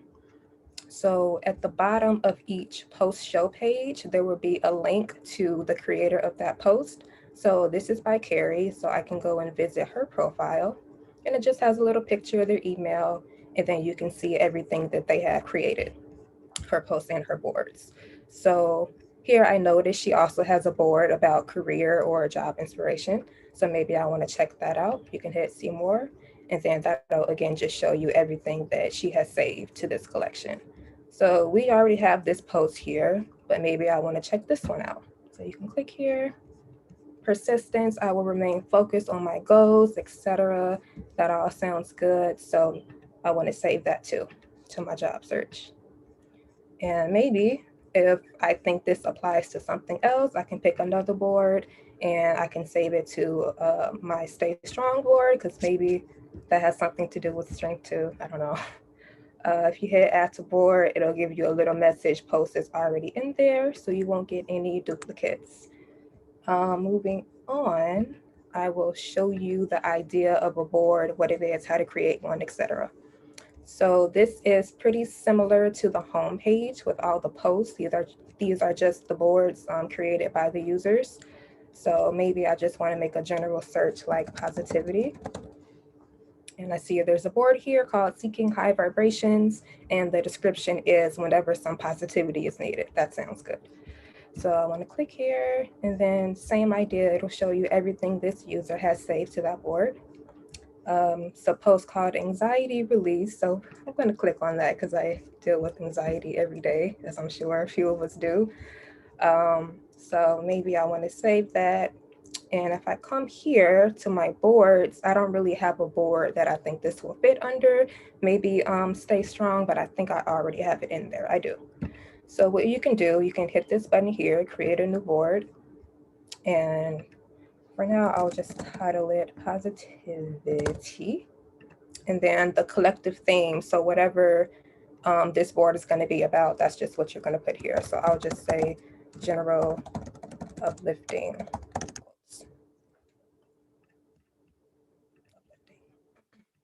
So you create your board and it'll bring you back to the post index, and then you're able to start adding posts to that new board. So we can just find the post we were just on. It was anxiety release, and now I can save it to my positivity board.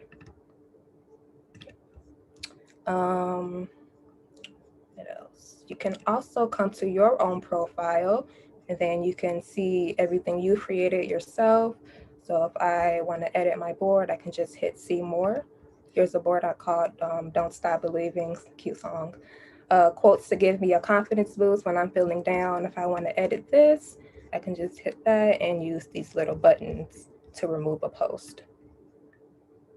Okay, or I can change the title.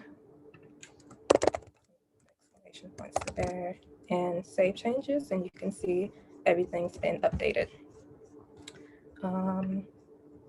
That is pretty much the gist of my app. Thank you for listening. Awesome. Thank you so much, Sarah, for bringing all this positivity into our lives. I'll go ahead and throw it over to Nick to ask a couple of questions. Yeah, sure. Sarah, I really love like not just the idea, but I think the UX on this is great. Like everything kind of flows perfectly, and anywhere you want to do something, you can just do it. So like first off, really, really great with that. As far as the email messaging thing goes, what was the process of working with that? I know that can be really difficult. And do you have anything you really took away from there? Yeah, it was a little challenging at first because it's not something that we worked on all together in class. Basically, it wasn't as hard as I thought it would be in the end. It's pretty similar to implementing a regular controller in Vue. So I just used some Rails documentation and some help from TAs and Danny, and I was able to implement that. That's awesome. Yeah, I really love it. I think this is a great idea. Do you have like some next features that you really want to move towards? Absolutely. I ran out of time, but I really wanted to put in some WebSockets just to add in like messaging and comments. And I think that would give it more of a community feel on the site. So it's not just reading and saving posts. You can actually talk to other people. Yeah, that's awesome. That's really cool. Thank you. Yeah, I love it. I think this really, really came together really, really well. And I definitely I think everything flows super well. I love it. Awesome. Thank you. Appreciate it. Yeah. And I remember when Sarah picked out this theme, I was like, this is like perfect for our app, but I'm worried it's going to be hard to get in. But it actually worked really well, and we didn't have to spend a lot of time. And she just was able to rocket ship off of the little bit that we did together. So really good job, Sarah. Amazing work, really paid off. And thank you for presenting. And I'm going to throw it on over to our next presenter, Theo.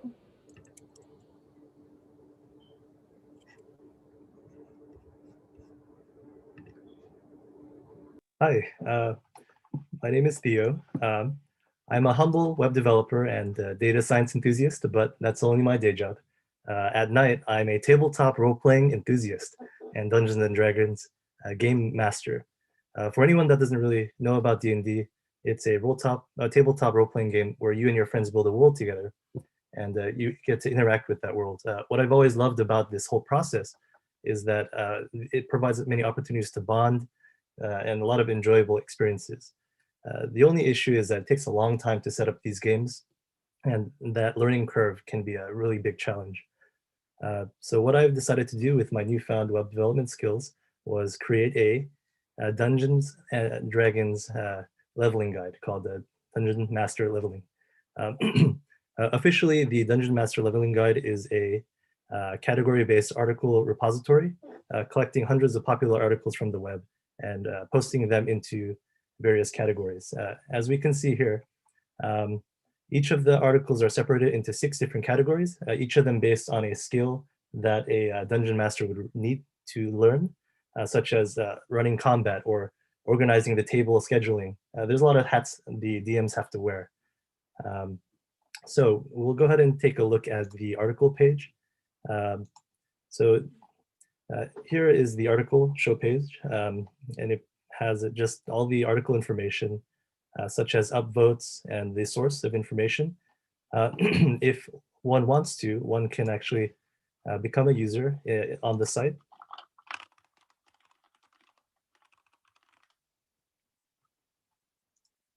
And they have the opportunity to provide upvotes or downvotes. This saves this article onto their profile, and once doing so, it actually gets saved for their personal profile.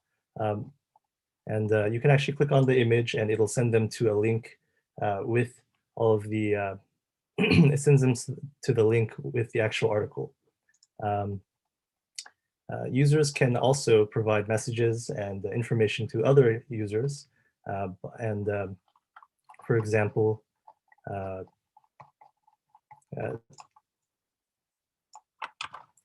let's say they wanted to leave a note about this particular article. They can just put this note here, and it will post on this little note section area. I wanted to design this area like notes so that other people can like share and kind of give their own thoughts whether they liked or disliked the article. So that's a kind of a cool feature. Also, if you wanted to, you can actually check out other people's profiles.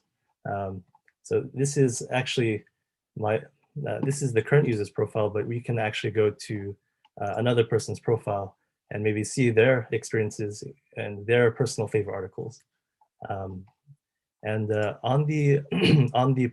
So let's go to my personal profile page.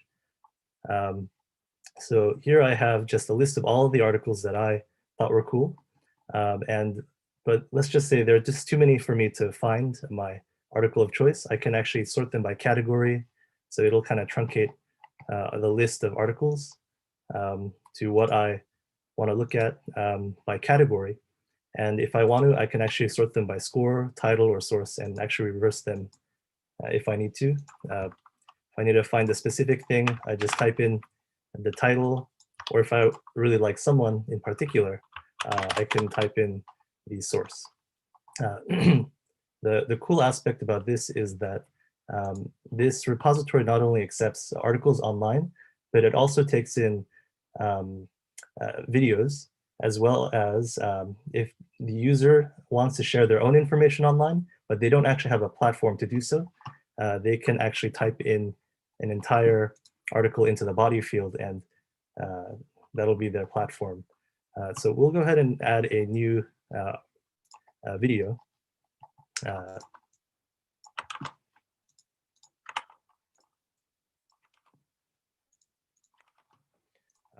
The cool thing about the adding a YouTube video to this website is that it is actually, it doesn't really matter what type of video you put in. The back end will actually, or the front end will truncate all that information and kind of give you a video format. So we'll go ahead and put that as a yes. And so it creates a new article page. You also have the option to edit the article if you need to, and it embeds the video into the article page itself. Forsaken desert. So that's a nice feature. Yeah, I think also, if you needed to, there are other categories that you can look into and just kind of explore what's out there. You have the same filtration options, and yeah. Some of the things that I would like to add in the future is a more complex system where users can log their proficiencies at any of the 6 categories. And that would actually affect the weight of the article's popularity based on the original poster's experience. That way, more experienced articles or more articles liked by more experienced users will have a higher chance of being presented to the public. Awesome. Thank you so much, Theo. And obviously, as a dungeon master and Dungeons and Dragons enthusiast myself, I was very excited when he pitched me this idea. And I'm so glad to see that you've built it and there's more room for you to grow as well. So I'm going to throw it on over to Nick for a few questions. Yeah, this is great. One thing that really stood out to me is like how focused you were with the creation of this. You know exactly who your end user is and really like built from that point out. And that's always like a great starting point. I love it. I like noted down, like I love having the video embedded there. Can you talk us through a little bit of, you know, the process of getting that in place? Sure. So let me go ahead and open the code. It's a very basic function. It just takes in the URL and then it just kind of cuts down anything after the parameters, like anything after the question mark or any like stuff after the ampersand will be eliminated, and the only value will be the letter code that belongs to each of the YouTube videos. So it doesn't matter if a user accidentally puts in something with extra seconds in it or like a weird, maybe they got it from a weird website. It can always kind of truncate all that information into something that's usable for the backend. And that way, when it comes on the front end, it's just one clean video. That's great. Yeah, I love the focus there with like, you know, handling edge cases, and there's always a little error. So I love that was built with that in mind. Do you have anything through this project where you're like, okay, now that it's, you know, I've gone through the fire, I know exactly what I would go back and do differently? Oh yes, I would definitely choose a, I think I would definitely try to add more functionality in terms of like relationships between the different controllers and the different models. As it is now, it's pretty simple, I think, but I really want to add like a upvoting system for each of the categories. So there wouldn't really be 1 thumbs up per video or article, but rather 6 thumbs up for articles and videos. That might be a little bit complex, but that's something I think would be really useful for other D&D players. Yeah, it makes a lot of sense. Yeah, this is really great. I think it turned out really good, and I think it's very, you know, having that focus is like, I mean, Danny knows exactly what what she would do with this, right? And I need it. I'll be sure to polish that. Awesome. Yeah, thank you so much, Theo, for your presentation. Thank you for making something that I can use because I need help.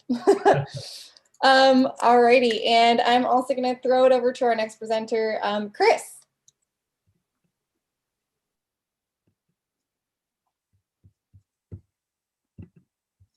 Okie doke. Hello, everybody. My name's Christopher Rezak, and I'll be presenting my project PetSpot.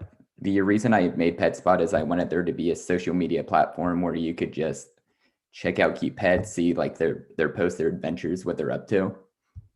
So I will go ahead and demonstrate the sign up page. I'll sign up as a new user.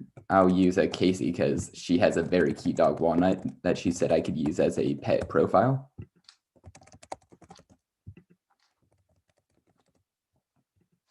So we'll go ahead and sign up. And now I will log in with the same credentials.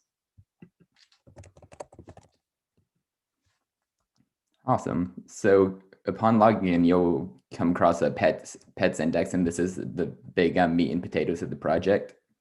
So you can see all types of pets. You can see dogs, you can see cats, you can see birds. Just see them all. It's PetSpot's not just about cats and dogs. It's about every sort of pet you can have. So now I'll go to her profile. Currently, she has no pets. Oh no, let's do something about that. So we'll make a profile for Walnut.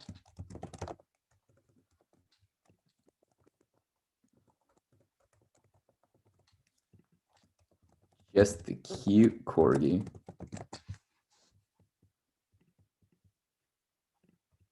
Oop. Sorry about that. I have an image over here that I'll copy and go ahead and paste it on in. Perfect. So now if we scroll on down, we'll see that Walnut is now on the pet profiles. So we'll go ahead and click on him and see what he has here. It says his age. I put the age a little bit high there. His profile, and here he can actually create a brand new post. So I will go ahead and do going to the dog park. Had so much fun meeting new friends.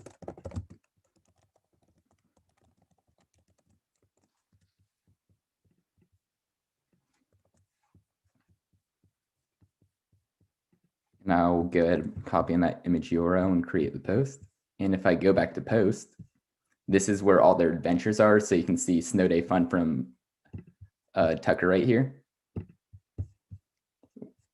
But if I scroll on down after post, I'll see going to dog park, not shown right. Hey, no worries there. So if we go on the post, we can actually navigate to all the user pages as well. So I'll click on this one, my dog Tucker. He made the Snow Day Fun post. There's a big snowstorm and we had so much fun playing in it. Tucker didn't want to come back in. So what I can do is I can actually click on his profile to look at everything he has, look at all of his other posts. And I can actually navigate to my own user page by doing that, which will show all my pets, Tucker and JJ. So now I'll demonstrate how I can actually log out and I'll log into my page to show everything I can do with that page with my own user page. Okie doke. So here I can actually edit Tucker if I want to make his name Tucker the Pupper. I can update that and he's now Tucker the Pupper. I can edit, delete. When I click on the post, I can actually look at all the comments too. So my sister right there, Jennifer, put their coats are so adorable. I can look at her profile. She's got Henry the Duck and Georgia Lou. Going back to the post page, I'll go to that Snow Day post and actually make a post saying, yeah, they loved their coats. I'll create that and then I can check it out, and using this modal, I can look at the post. So it has both of the new posts there as well.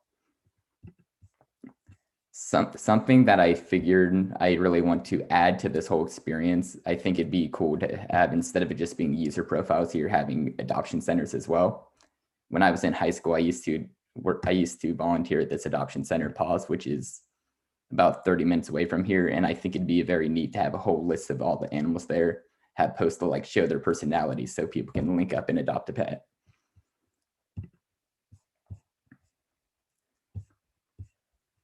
I have a post from Airbud right here. And a big difficulty that I seem to have had when I made this is all the associations I had with all the pets and users and posts and such. Since a user has a pet and then the pet's the one making the post, so there's a few loops I had to jump through with advanced partials to do that logic.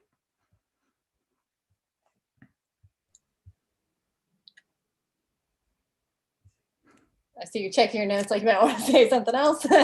Yeah. All right, sweet. Thank you so much, Chris, for demoing your app and showing us all the cute pets. Oh, and also I remember you telling me that it was maybe your sister who like made this animated logo. Yeah, because a big thing about PetSpot, as I was saying earlier, is I don't want it to just be cats, just dogs. I want it to be everything. So it's got like a cat, a dog, a snail, an octopus. That's super cute. Awesome. Yeah, thank you. So I'm going to throw it on over to Nick to ask a few questions. Yeah, I really love this. Some of the best pet pictures I've ever seen, honestly. It's really great. So can you maybe talk us through, one of the harder features that you went through? What's something that you kind of hit a few dead ends and finally got to the end point and you're like, okay, did it, great. Yeah, a big thing that was an issue was making all of this display right using the Bootstrap theme. because the Bootstrap theme, how it's all set up, it's like, oh, you have an image here, you have an image here, you have an image here. So I had to put the loop at the very top of the div. And just figuring out how to do that was kind of a trouble, since I would like put the post there and they just go down on the left column going down and not in a good masonry format. Yeah, gotcha. I love the comments pull you into a modal instead of pulling you into a different workflow in there. Can you kind of talk us through the thinking on that side? Yeah. Honestly, for that, I took a lot of inspiration from Instagram, just so it doesn't like clutter up a whole space. I think it'd be kind of tedious to keep scrolling down and seeing all the comments. But by having a modal, you can do that. You can easily access other profiles. Yeah, it's great. And I think you're right. I think it does a good job of keeping, the core functionality here. And then there's also additional functionality, but it's not breaking the whole workflow. I think that's really, really great the way you integrate it with that. Thank you. Yeah, I mean, I love it. I think it's really, really slick, and I think it does a good job of pulling in exactly what you want, right? I appreciate it. I definitely know where I can fix things as well, which has been the greatest part of this learning experience. Yeah. So what do you think you would focus on next, sir? I think what I would focus on next is maybe cleaning up some of the pages, like the pet profile page isn't as clean as I'd like it to be. The post profile is not as clean as I'd like it to be. Especially if you compare them to like the index pages or the sign-in pages and such. I think the index pages look very clean. Yeah, gotcha. Yeah, well, I mean, I think it's great, and I think you're definitely, definitely have a great setup here. You should definitely be proud of it. Thank you. Cool. Thank you so much, Chris, for presenting and for showing us cute pictures of dogs and cats and birds, the duck, the notorious duck. Alrighty, so I'm going to go ahead and firstly, thank you so much, Nick. I know Nick has to go for work stuff, so thank you so much for paneling for us today.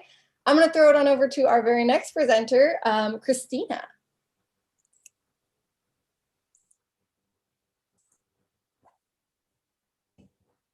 Hello, my name is Christina Headley, and I built an app called Social Recover We. The mission of this site was, well, as you all know, we've had a really weird year, and I used to walk by strangers without any problem, and it became where I was feeling like 6 feet wasn't enough. Or I've heard friends say that they ran into somebody and they forgot how to have a simple conversation. So I wanted to build a social media app and discussion forum to offer peer support for people having pandemic-related anxiety and help them socially reintegrate into society after the pandemic. And everything I did on this site really tries to tie into that goal. I even designed a logo putting a face on COVID, reflecting the mission of the site. So if I were a new user coming to the site for the first time, I would go to the sign up field, but I already have a user, so I'm going to log in here with my email and password. Okay, and that takes us to the home page. First, I'd like to show you the profile page, though. I logged in as Dr. Fauci. He wants to maybe see what's going on and support people. So if he needs to edit his profile, say he doesn't work for the president this week, we can just cut that out. And we can also delete the account, but we're just going to save it right now. We see that's been edited. And I'm going to take us back to the home page. This is really the heart of the site. And I wanted it to be welcoming, warm, kind of inviting, and minimalist theme. So just to show you what's going on, we've got posts, some information about the post. I implemented a Moment.js library to show different types of time formats. This line right here was one of the more difficult components to get all the pieces to play together nicely. The tags were not part of this when I began. The likes and the comments are dynamic fields that came from different controllers and components on the back end. So working with all that took a bit of conditional logic and experimentation for everything to come out looking the way I wanted. Our posts have photos and text content. We've got some information about the poster.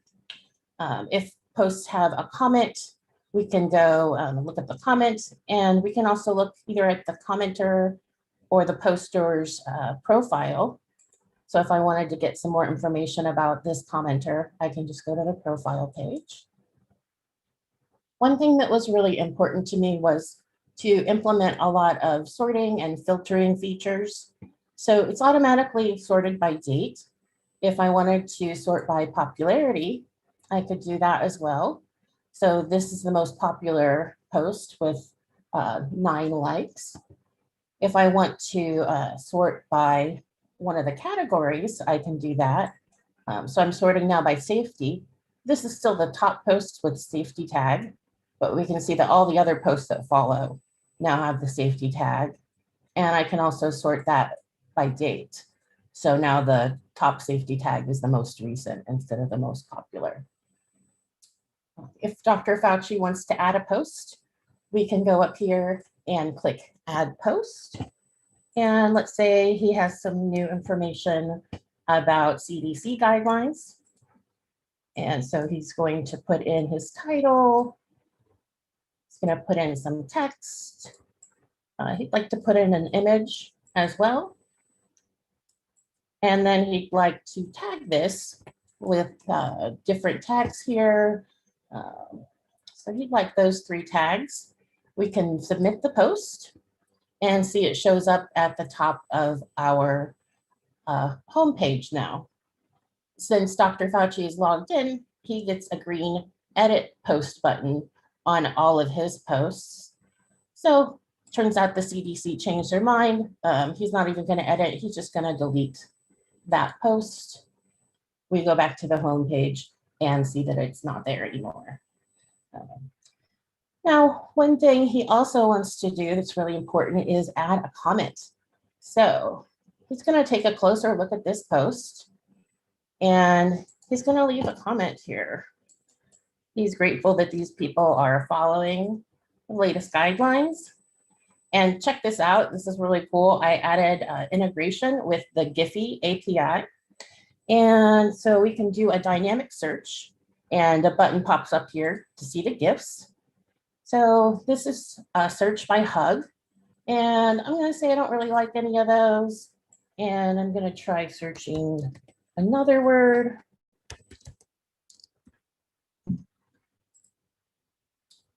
Okay, and we've got some great posts here. So we'll just pick one of those, submit the comment, and we can see that it's updated on the post page and on the home page. So I thought that helped add a lot of emotion and fun to the site.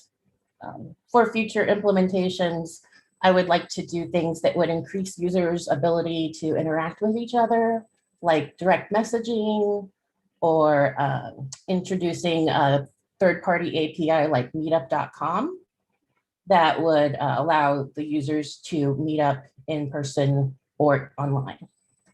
Thank you to Actualize, and thank you all for watching. Awesome. Thank you so much, Christina. Thank you for building something that we need in this time right now. I'm going to throw it on over to Jay. Yeah, Christina, this is a great app. I love seeing the great, really smooth, minimalist UI that you alluded to. And what was the, I mean, I could just imagine that there's a lot of data and associations, right? There is the tags and the comments, and you're filtering within the tags and sorting like within a particular tag. Was that the most challenging aspect of this app, or was it something else? That was a pretty time-consuming piece of the website because I had a specific mind. I wanted one comment per post on the front page. I wanted all the comments to show on the individual post page. So taking those bits of data and making them work in exactly the way that I wanted and the configurations that I wanted, that did take some playing around. A lot of times I would get something working, then add a new feature, such as integrating the tagging, and then I'd have to go back and sort of make everything play nice.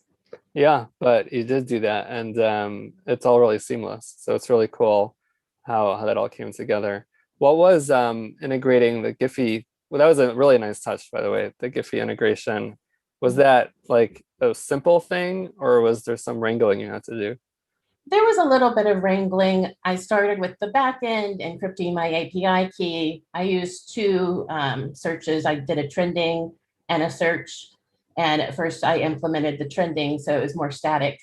Put that on the front end, then created a variable to do the search term and tied that all together, put it into a modal to view the.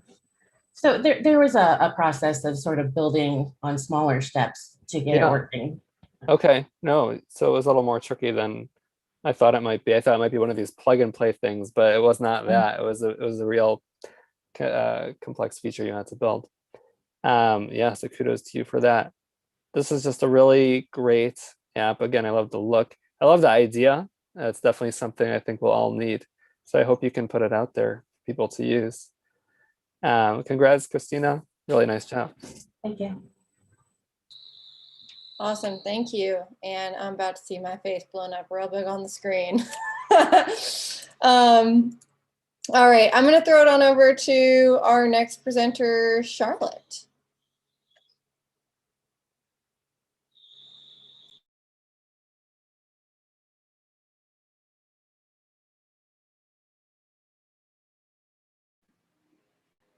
Okay, get my note.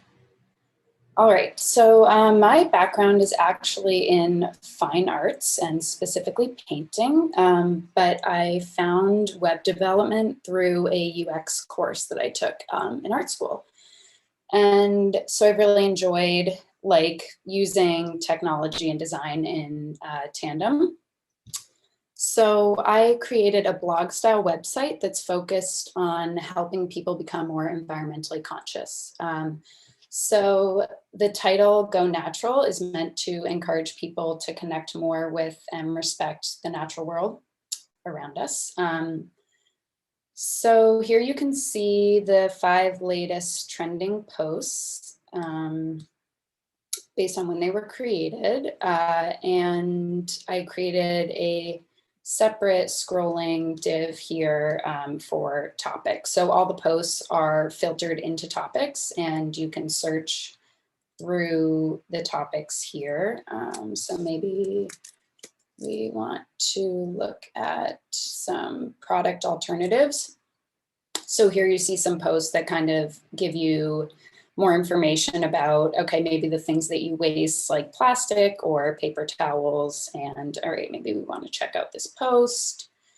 It was written by Bob and it has some likes. We're not supposed to be logged in. Okay. So you can see that has some likes here, some comments down here. You don't have any functionality, but you know, maybe we want to create our own account. Let's log in actually to someone who has already some information. Okay, we get a little sweet alert, welcome.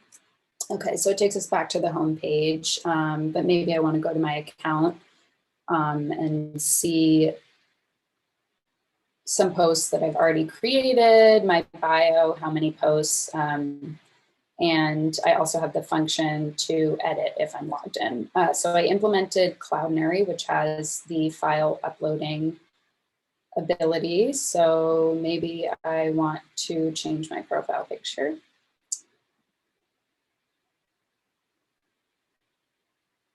There we go. And maybe I want to edit one of my posts. So I also implemented this editor feature where it has a lot of cool functionality and you can use a span to paste the HTML on the page so that your post looks a little bit more interesting. You know, maybe I want to emphasize this piece of it and update that. So let's say that Betty wants to create a new post. So let's see.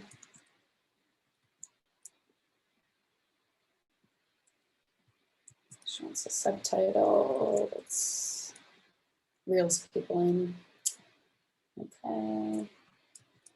And then she just writes something about how she likes to take long showers and cry in there and like have pretend conversations. And then cry less.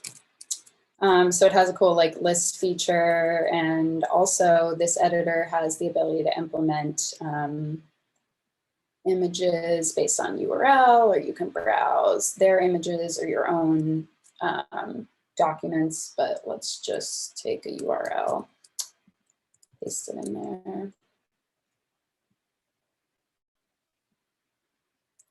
Okay, I think I want it to span more of the post. Something like that. Okay, let's do an image for the main page. And I think that would go under water conservation, probably. So let's post that. Okay, so it takes you to the post show. I implemented this liking feature, which was really fun, but took me a few days to kind of figure that out with the help of, you know, some TAs and just bang my head against the wall. But I'm gonna like it because it's brand new and nobody's liked it. That makes her kind of sad. So this is how, you know, that shows up. Here's more about Betty, who's anamorphed into Thule. And so this is great. I love it because I wrote it. Okay. And then maybe she's like, that's weird. I don't want to comment on my own post. So you have the little edit float over there. We'll delete that. Are we sure? Yeah. Okay, so then maybe we go back to the blog. You can also go back to the topic, check out some other things. If we like, let's like Bob's post, but Bob like pissed me off yesterday, so I don't want to do that. We'll take that away from him. And then, yeah, if I view Bob's profile, I don't see any of the edit functionality, so we get to kind of see how that looks differently based on who wrote it. Here's some comments. I wrote this. I'm still annoyed, so I want to like passive aggressively take away my, okay. Let me go back here. I can see my posts, and then there's a little bit down here where you can get to some of the other, I implemented this mail to thing if you want to contact them. So, oh, you don't need to see my email. So yeah, I'm trying to think, and then we log out, we get a little alert, and we can still view the blog without any of the logged in. Here's Betty's post that she did. So something that I really enjoyed implementing was the liking feature, and even just figuring out that there was a way easier way to do it. I feel like I learned a lot in the process. And something that was a problem was I was super stubborn about just using the theme the way it came, and I wanted to like, you know, copy paste and like piece together everything, which like definitely gave me a lot of issues. So should have probably listened to Danny on that one, but ultimately like learned a few cool things in the process. So yeah, thank you. Awesome. Thank you so much, Charlotte. I'm currently being checked. Thank you for presenting. And yeah, I think one of the things that Charlotte did really well was learning, which is like my #1 goal for students through the Capstone project. Obviously, you came out with a beautiful and fully featured project, but you also learned so much and were like a little sponge. So I'm going to throw it on over to Jay to ask a few questions. Yeah, Charlotte, this is a really, really great app. Like Danny said, it's fully featured. I enjoy the fact that you said that the your favorite feature was creating the likes, even though you had said earlier that it was probably the most challenging. I don't know if it was the most challenging, but it's a challenging feature. So that's a good sign when you like the challenge. So I appreciated that. I'm curious to know more about the editor. Is that like a JavaScript library that you just plug in and it works, or tell me more about that. Yeah, I figured I was going to be asked on that, and I hate to admit how easy it was. Like, it was pretty much just like, npm install, and then like, I was like, are we sure there's not more? Like, we didn't even have to do any import statement, right, Danny? I don't even, it was pretty much just like, bam, put it in there. So, yeah, that was actually cool, and I think Mackenzie had asked me about that as well. So if anyone, it's a great feature to just easily implement. It was definitely, I think, the liking feature that what's going on in the back end was just like you're creating it and then deleting it and creating and deleting it every single time you're liking, and then changing the heart, just everything. So yeah, I would say that was the challenge. Got it. With regard to the liking feature, so I mean, you're also saving to the database how many likes there are, right? Mm-hmm. Yeah. Got it. Yeah, no, and for that to all update dynamically and for the heart to appear, I definitely know how that can definitely be tricky at times. Yeah, I mean, I definitely had some TA help with the, creating and the deleting and finding the user, and Danny with the heart coloring, and like it was a collaborative effort, but it took me, probably a full day to really get that working. So it was fun. I liked it. But it works seamlessly. Would you call yourself more of a back end or a front end person after having done all this? Front end for sure. I like moving stuff around. I like seeing how everything like the JavaScript and seeing how you implement the back end and show it on the front end. I feel like that's really where I most enjoy my time. I don't mind the back end. I think building the API is super cool too, but I think front end is more like, because it's a little bit more visual. Yeah. This is where. Yeah, and the visuals on this app are beautiful. So really nice job. The app is great. Congratulations, Charlotte. Thank you so much. Awesome. Yeah, thank you so much, Charlotte, for presenting. And I'm going to throw it on over. We actually have one presenter left. Last, but certainly not least. Casey, go ahead and take it away for us.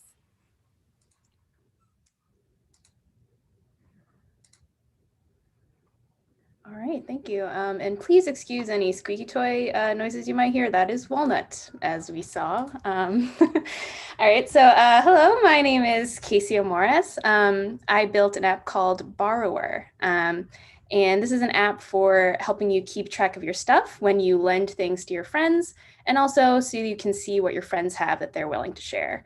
As a gamer, I often ask my friends what games they have so that I can borrow them, and sometimes that involves just asking them for a screenshot of their shelf of games. So this solution is a bit better than that, I would say. So first I'll show you how the sign up works. I seeded my data with Harry Potter characters. So I'm gonna go ahead and create Luna Lovegood. Email. Name and an image. I can type. All right. And I'll create the user and then log in.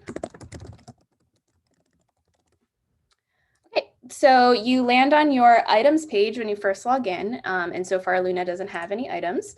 So we'll click here to get started. She would like to share a copy of The Quibbler, which for those of you who may not know Harry Potter, that is a publication.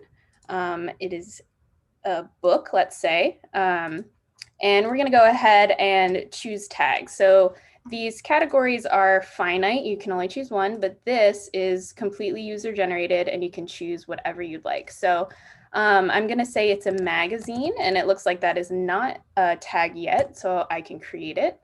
And I would also like to tag it nonfiction because this is completely factual. So I will go ahead and add that item.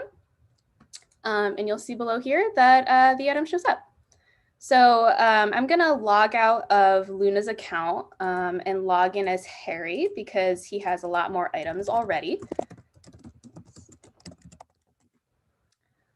So you can see that Harry has a few items here. He's a big Quidditch guy. Some of these items are grayed out, and that is because someone is currently borrowing it already. So it shows you that it's borrowed by Neville Longbottom, and if Neville gives it back, I can click mark as returned, and now it's available again for other people to borrow. So I am also logged in as Hermione on another tab. So I'm going to go here and show you the process of borrowing items. So you would go to the Borrow tab, and these are all of your friends' items. You can see their little profile picture here, who owns it. I'm going to borrow, let's say, Wizard's Chess from Harry. So I click Request to Borrow, and then go back over to Harry. And it looks like I have a request here. I can hit Accept. And then I go back to my stuff.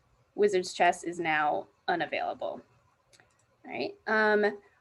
There's also, this is the friends page where you can see all your friends and add more. It's pretty straightforward.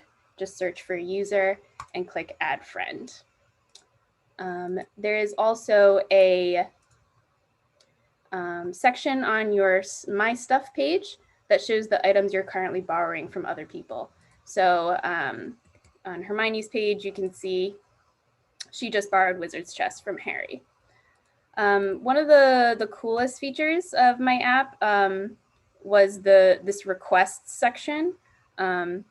It's not completely working all of the time because I did add it a little bit late in the process, but I'm going to show you how this reacts in real time when Hermione sends a request. So I'm going to request to borrow this Gryffindor scarf and do it off screen.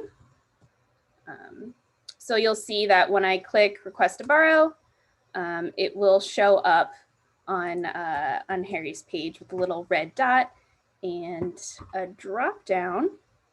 Oh. Why? Let's try that again. Oh, I was just on the wrong tab. Okay, there it is. Hermione Granger wants to borrow the Gryffindor scarf. I can also accept it directly from here, or I can go to the request page where it'll show up, but I want to accept it here. And then when I go back to my stuff, it is marked as borrowed.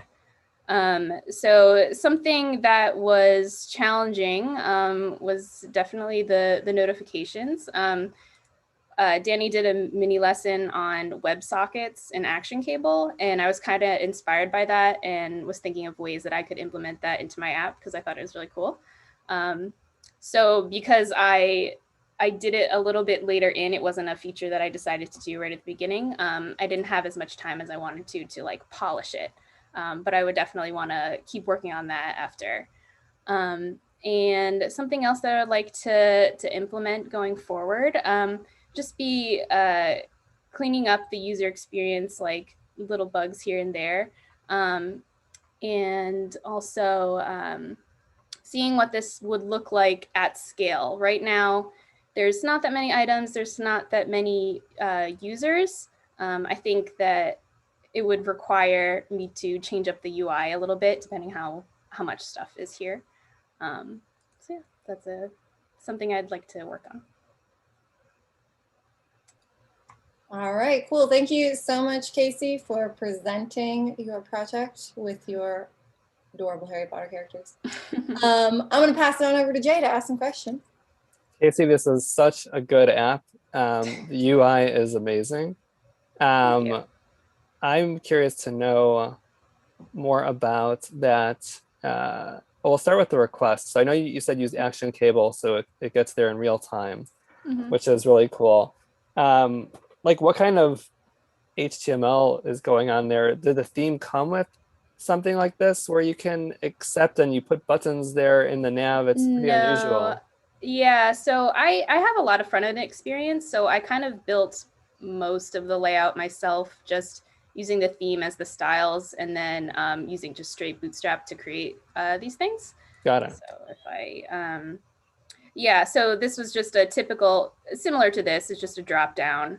And then in the code, since there's multiple things that could trigger a a notification, like a friend request, a borrow request, they have different accept and reject actions, and they have different wording and stuff like that. So there's like 3 different possibilities depending on what type of request comes through. I'm sorry.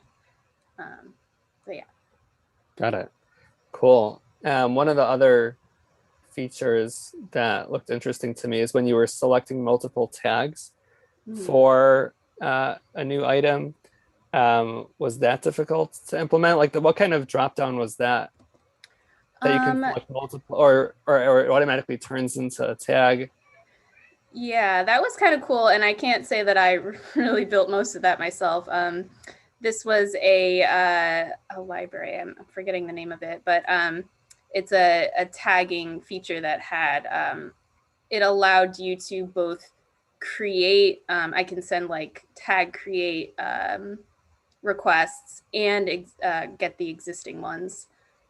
And it makes that like tag, once you click on it, it makes that tag icon. Mm-hmm. Yep. That's really cool. Okay. Yeah, I can't claim that I built this interface, no, but it's it is pretty cool. No, it's good to know that these things exist. Definitely adds a lot. Well, what would you say ultimately was the most challenging part?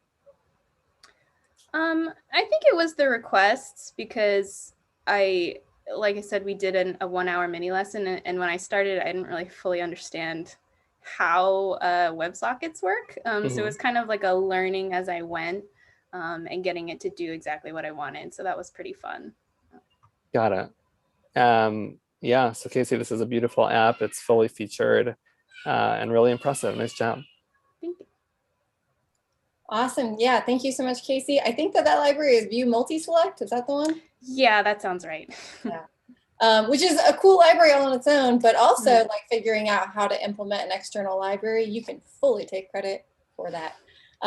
So excellent job. Thank you so much for presenting. And that is actually going to conclude our student presentation. So I'll go ahead and take over the screen share here. And just say a few more words. So firstly, thank you to everyone involved in this. Thank you to my awesome TAs. Shout out to them again, James, Katrina, and Winston. And yeah, thank you to our career coaching staff, to Lisa and Alex. Thanks to Jay for coming and paneling. Thank you to Nana and Nick for coming and paneling as well. Thank you to all of the people watching live on YouTube right now. And if you are watching not live on YouTube, hello from the past. So I just wanted to give a big shout out to everybody, and once again, congratulate all of my students for a job well done, for seriously an amazing, cohort. This cohort definitely was one of those cohorts that really inspired me and got me really thinking about, the work that I do and how I can improve at that. So I want to thank this cohort for being really incredible, for producing amazing projects, for keeping their noses to the grindstone and working so hard to produce these amazing projects.